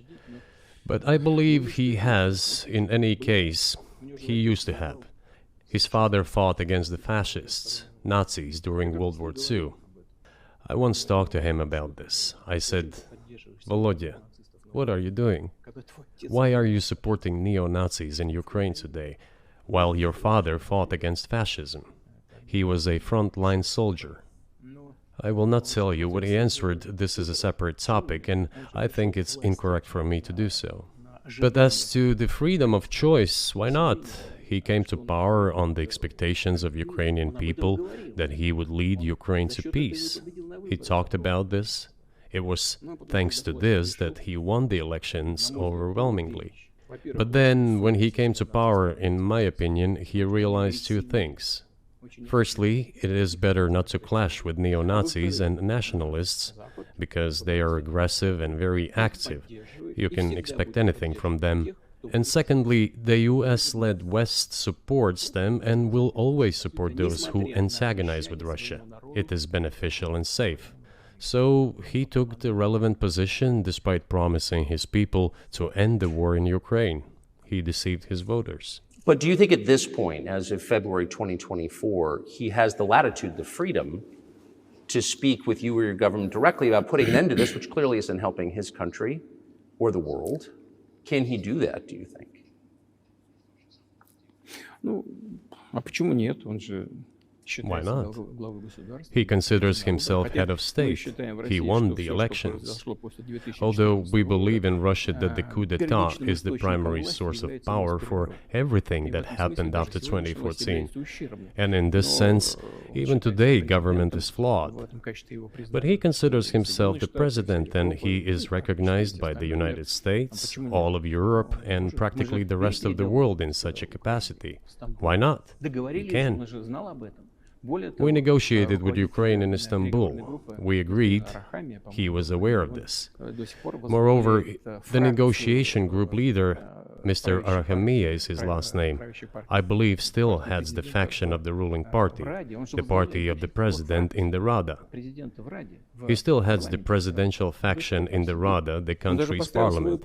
He still sits there. He even put his preliminary signature on the document I am telling you about. But then he publicly stated to the whole world, we were ready to sign this document, but Mr. Johnson, then the Prime Minister of Great Britain, came and dissuaded us from doing this, saying it was better to fight Russia. They would give everything needed for us to return what was lost during the clashes with Russia. And we agreed with this proposal. Look, his statement has been published. He said it publicly. Can they return to this or not? The question is, do they want it or not? Further on, President of Ukraine issued a decree prohibiting negotiations with us. Let him cancel that decree, and that's it. We have never refused negotiations, indeed. We hear all the time, is Russia ready? Yes, we have not refused. It was them who publicly refused. Well, let him cancel his decree and enter into negotiations. We have never refused. And the fact that they obeyed the demand or persuasion of Mr. Johnson, the former Prime Minister of Great Britain, seems ridiculous and very sad to me. Because, as Mr. Arahamiya put it, we could have stopped those hostilities with war a year and a half ago already. But the British persuaded us and we refused this. Where is Mr. Johnson now? And the war continues. That's a good question. Where do you think he is and why did he do that?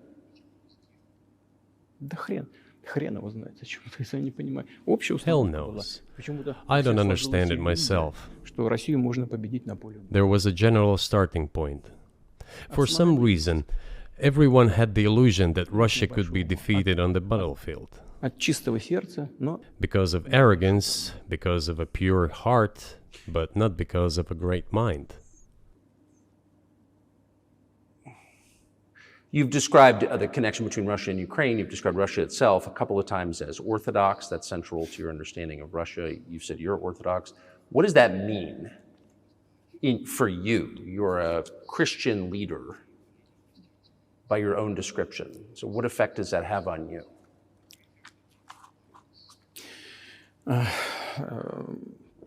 You know, as I already mentioned, in 988, Prince Vladimir himself was baptized following the example of his grandmother, Princess Olga. And then he baptized his squad. And then, gradually, over the course of several years, he baptized all the Rus. It was a lengthy process, from pagans to Christians. It took many years. But in the end, this orthodoxy, Eastern Christianity, deeply rooted itself in the consciousness of the Russian people. When Russia expanded and absorbed other nations who profess Islam, Buddhism, and Judaism, Russia has always been very loyal to those people who profess other religions. This is her strength. This is absolutely clear. And the fact is that the main postulates, main values are very similar, not to say the same, in all world religions I've just mentioned, and which are the traditional religions of the Russian Federation, Russia. By the way, Russian authorities were always very careful about the culture and religion of those people who came into the Russian Empire. This, in my opinion, forms the basis of both security and stability of the Russian statehood. All the peoples inhabiting Russia basically consider it their motherhood. If, say, people move over to you or to Europe from Latin America, an even clearer and more understandable example, people come, but yet they have come to you or to European countries from their historical homeland. And people who profess different religions in Russia consider Russia their motherland. They have no other motherland. We are together. This is one big family, and our traditional values are very similar. I've just mentioned one big family, but everyone has his, her own family. And this is the basis of our society. And if we say that the motherland and the family are specifically connected with each other, it is indeed the case, since it is impossible to ensure a normal future for our children and our families unless we ensure a normal, sustainable future for the entire country, for the motherland. That is why patriotic sentiment is so strong in Russia. But can I say that the one way in which the religions are different is that Christianity is specifically a nonviolent religion. Jesus says, turn the other cheek, don't kill. How can a leader who has to kill, of any country, how can a leader be a Christian? How do you reconcile that to yourself?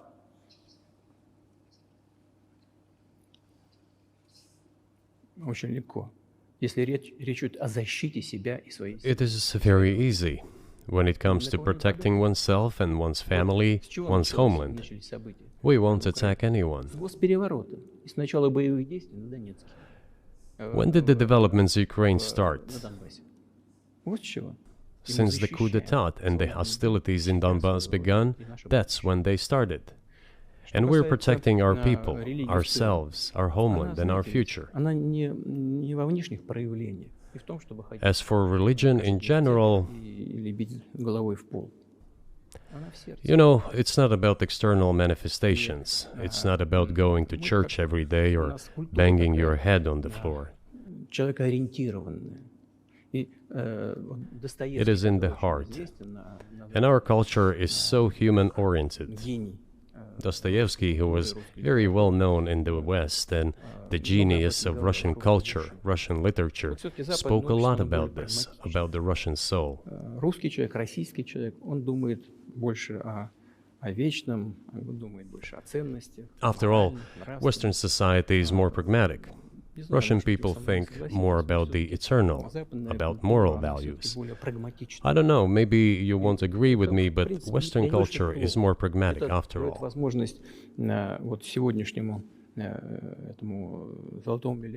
I'm not saying this is bad. It makes it possible for today's golden billion to achieve good success in production, even in science and so on.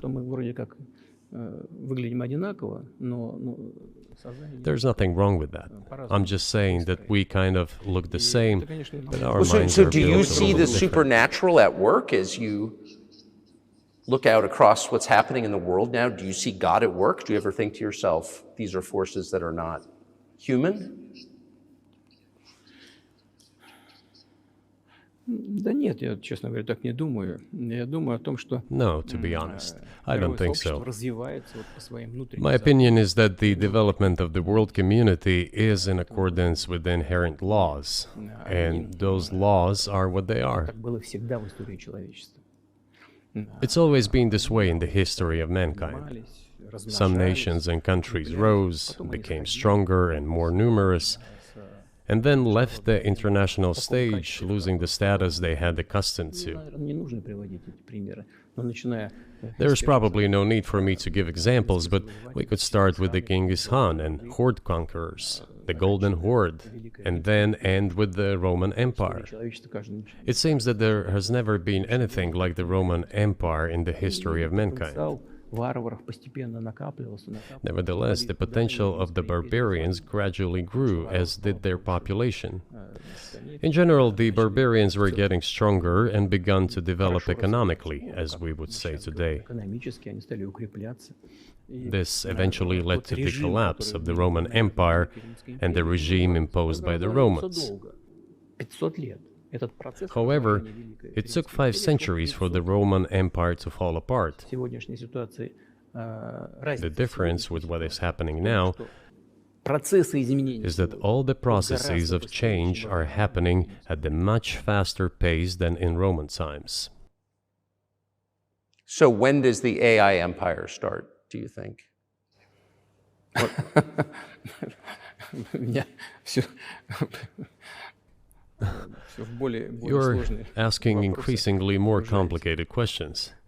To answer them, you need to be an expert in big Для того, numbers, чтобы big ответить, data, надо быть, and конечно, AI. специалистом в Mankind is сфере currently чисел, facing many threats. в сфере вот Due to этого the искусственного genetic интеллекта. researches, it is now possible Человечество to много create a угроз. superhuman, a Исследования в specialized области human being, генетики, a genetically engineered athlete, scientist, military специальный man. человек. Да. There are Человек reports that воина, Elon Musk чемпион, had already had a спортсмен. chip implanted in the human Сейчас brain in говорят, the что в USA. США Илон Маск внедрил уже чип в мозг какого-то человека. What do you think of that? Ну, Маска, я думаю, что Маска остановить Well, невозможно. I think there's no stopping Elon Musk. He will Но do надо as с he ним как-то sees fit. договариваться.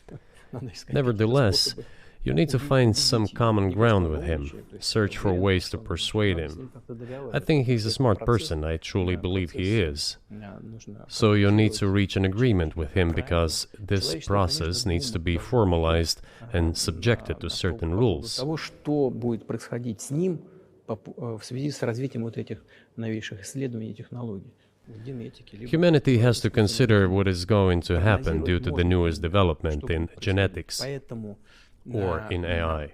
вот One тогда, can make an когда approximate человечество prediction of what will почувствовало happen. угрозу своему существованию от ядерного оружия, все начали обладатели ядерного Once оружия начали mankind между собой felt an договариваться. existential Потому threat что coming понимали, from что nuclear их weapons, неаккуратное применение all может nuclear привести nations к began to полному come to топтанию terms with one another since Когда, they realized наступит the понимание negligent того, use of что, nuclear weaponry could беспредельное, drive бесконтрольное humanity to развитие extinction. искусственного интеллекта, либо генетики, либо еще каких-то современных направлений, остановить которые невозможно. It is Всё равно impossible их to преследовать stop будут, так же, research как in genetics невозможно было or остановить AI всю today, такую эпоху just as it was человечества. impossible Невозможно to stop the use of gunpowder исследовать back in в той the или другой day. области. Эти исследования все равно будут. Но когда человечество почувствует угрозу для себя, But as soon as we человечества в целом, realize that the threat тогда мы comes from unbridled and uncontrolled development of AI, or genetics, or any other field, the time will come to reach an international agreement on how to regulate these things.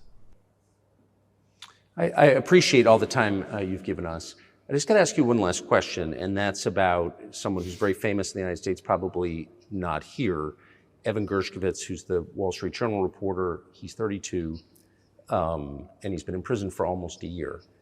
This is a huge story in the United States, and I just want to ask you directly, without getting into the details of it or your version of what happened, if as a sign of your decency, you would be willing to release him to us and we'll bring him back to the United States.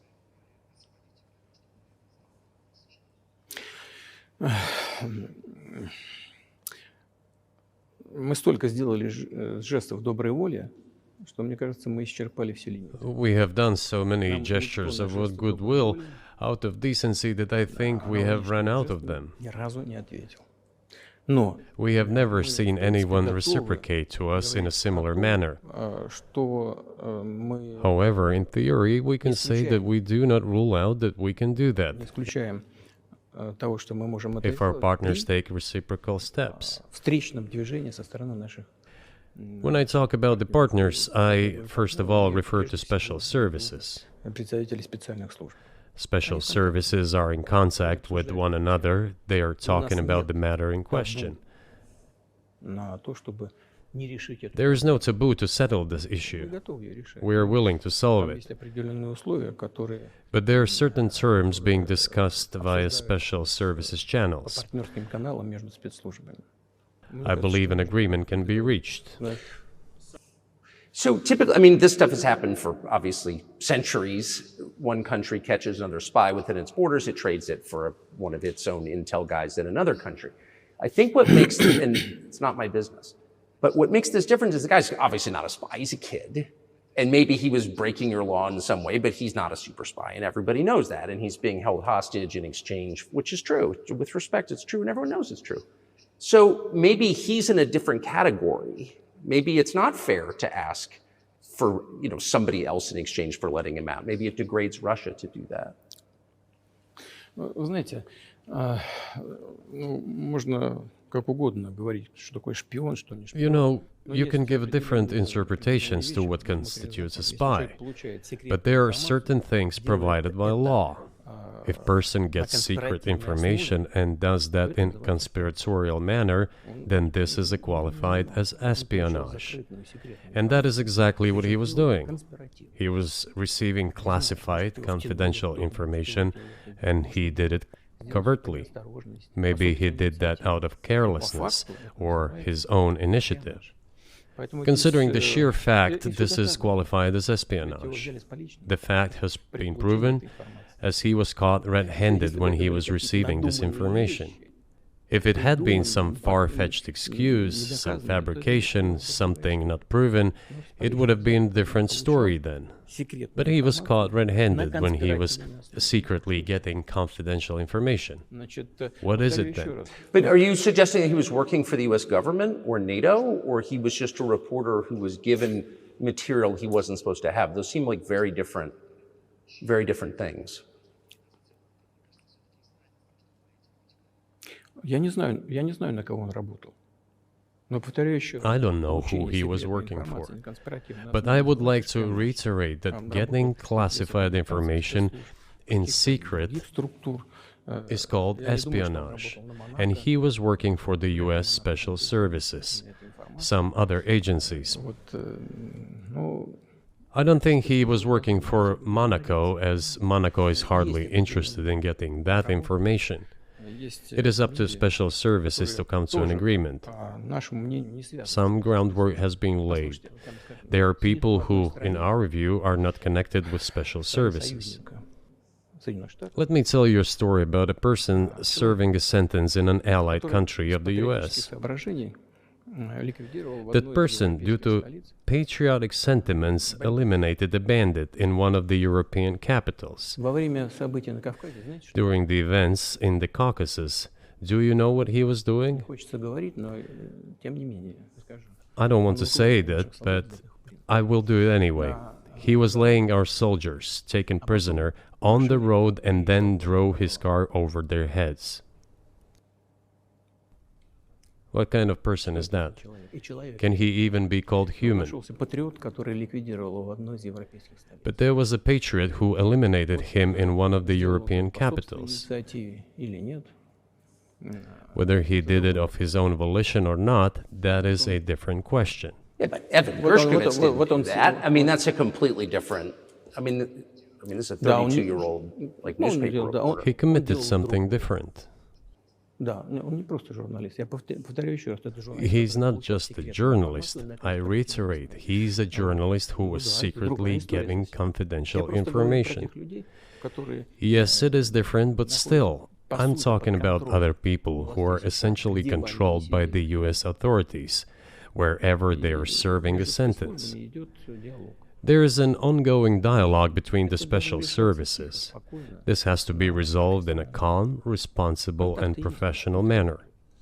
They are keeping in touch, so let them do their work. I do not rule out that the person you refer to, Mr. Gershkovich, may return to his motherland. By the end of the day, it does not make any sense to keep him in prison in Russia.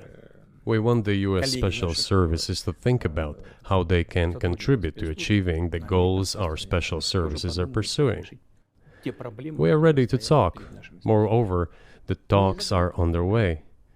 And there have been many successful examples of these talks crowned with success. Probably this is going to be crowned with success as well. But we have to come to an agreement. I hope you let him out. Mr. President, thank you.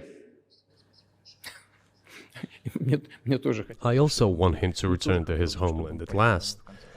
I'm absolutely sincere. But let me say once again, the dialogue continues. The more public we render things of this nature, the more difficult it becomes to resolve them.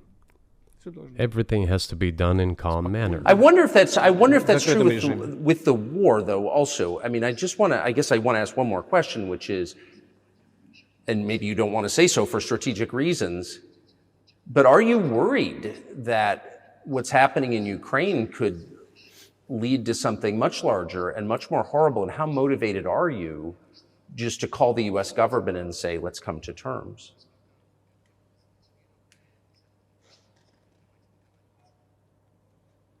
Так, послушайте, я же сказал. I already said that we did not refuse to talk. We're willing to negotiate. It is the Western side, and Ukraine is obviously a satellite state of the US. It is evident. I do not want you to take it as if I'm looking for a strong word or an insult, but we both understand what is happening. The financial support, 72 billion US dollars, was provided. Germany ranks second, then other European countries come. Dozens of billions of US dollars are going to Ukraine. There's a huge influx of weapons. In this case, you should tell the current Ukrainian leadership to stop and come to negotiating table, rescind this absurd decree. We did not refuse. Sure, but you already said it. I didn't think you meant it as an insult because you already said correctly, it's been reported that Ukraine was prevented from negotiating a peace settlement by the former British Prime Minister acting on behalf of the Biden administration. So of course they're a satellite. Big countries control small countries. That's not new.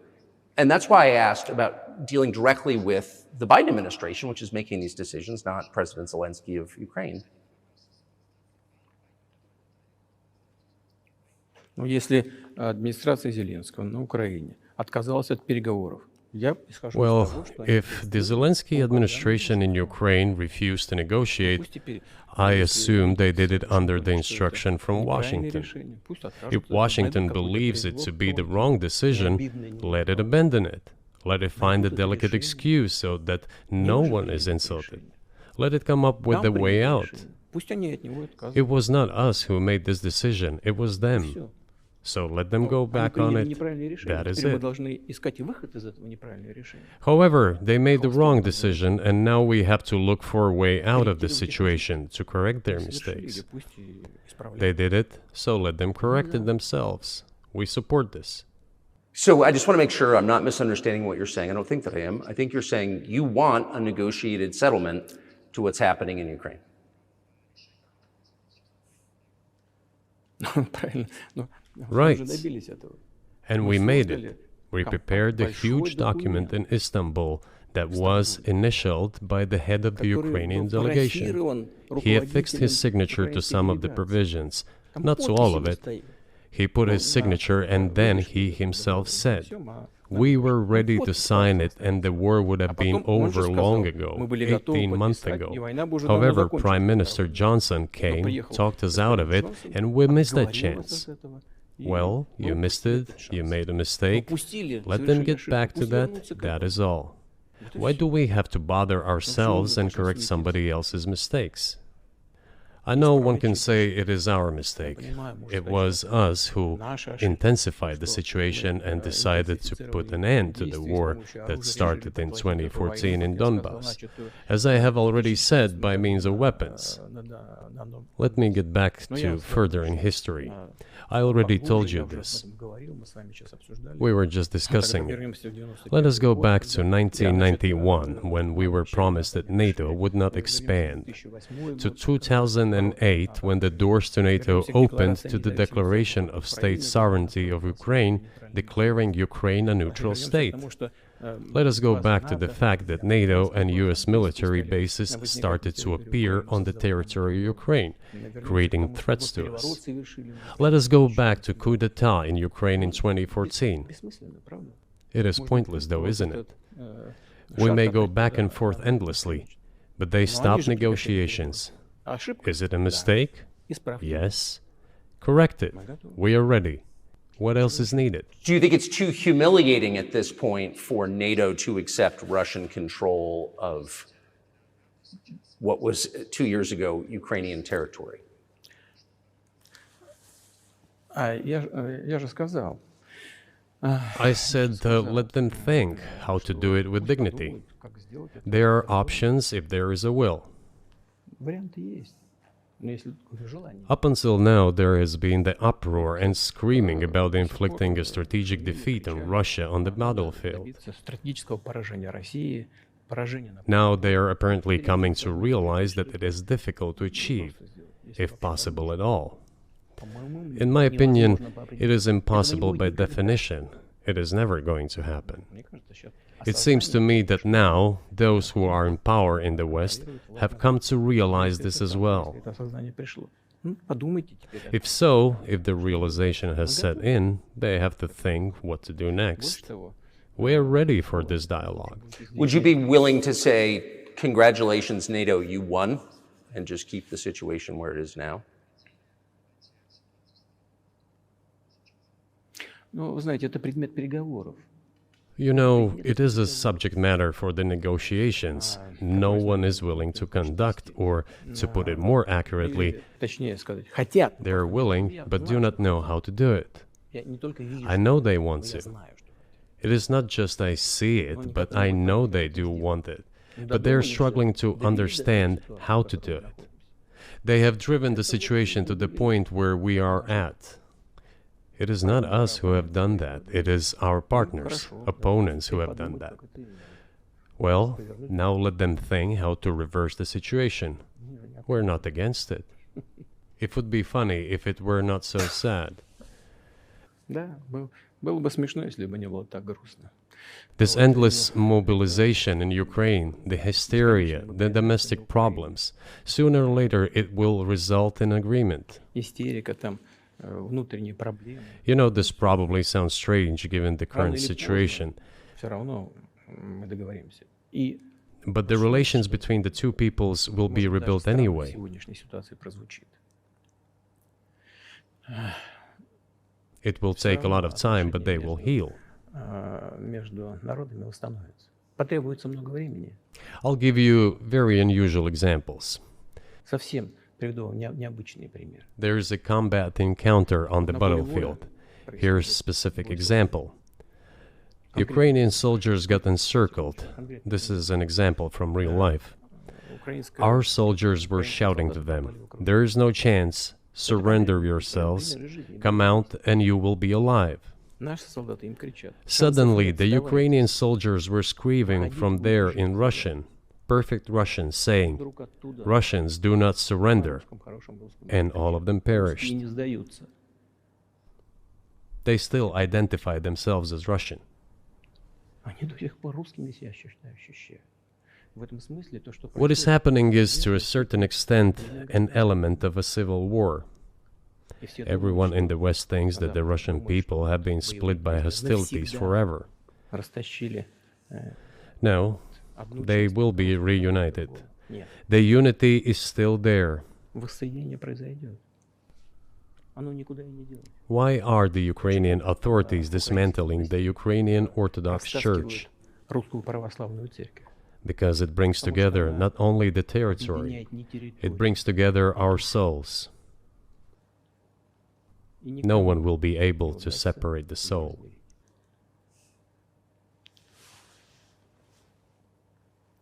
Shall we end here, or is there anything else? No, I think that's great.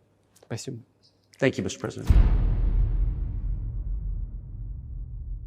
Free speech is bigger than any one person or any one organization. Societies are defined by what they will not permit. What we're watching is the total inversion of virtue.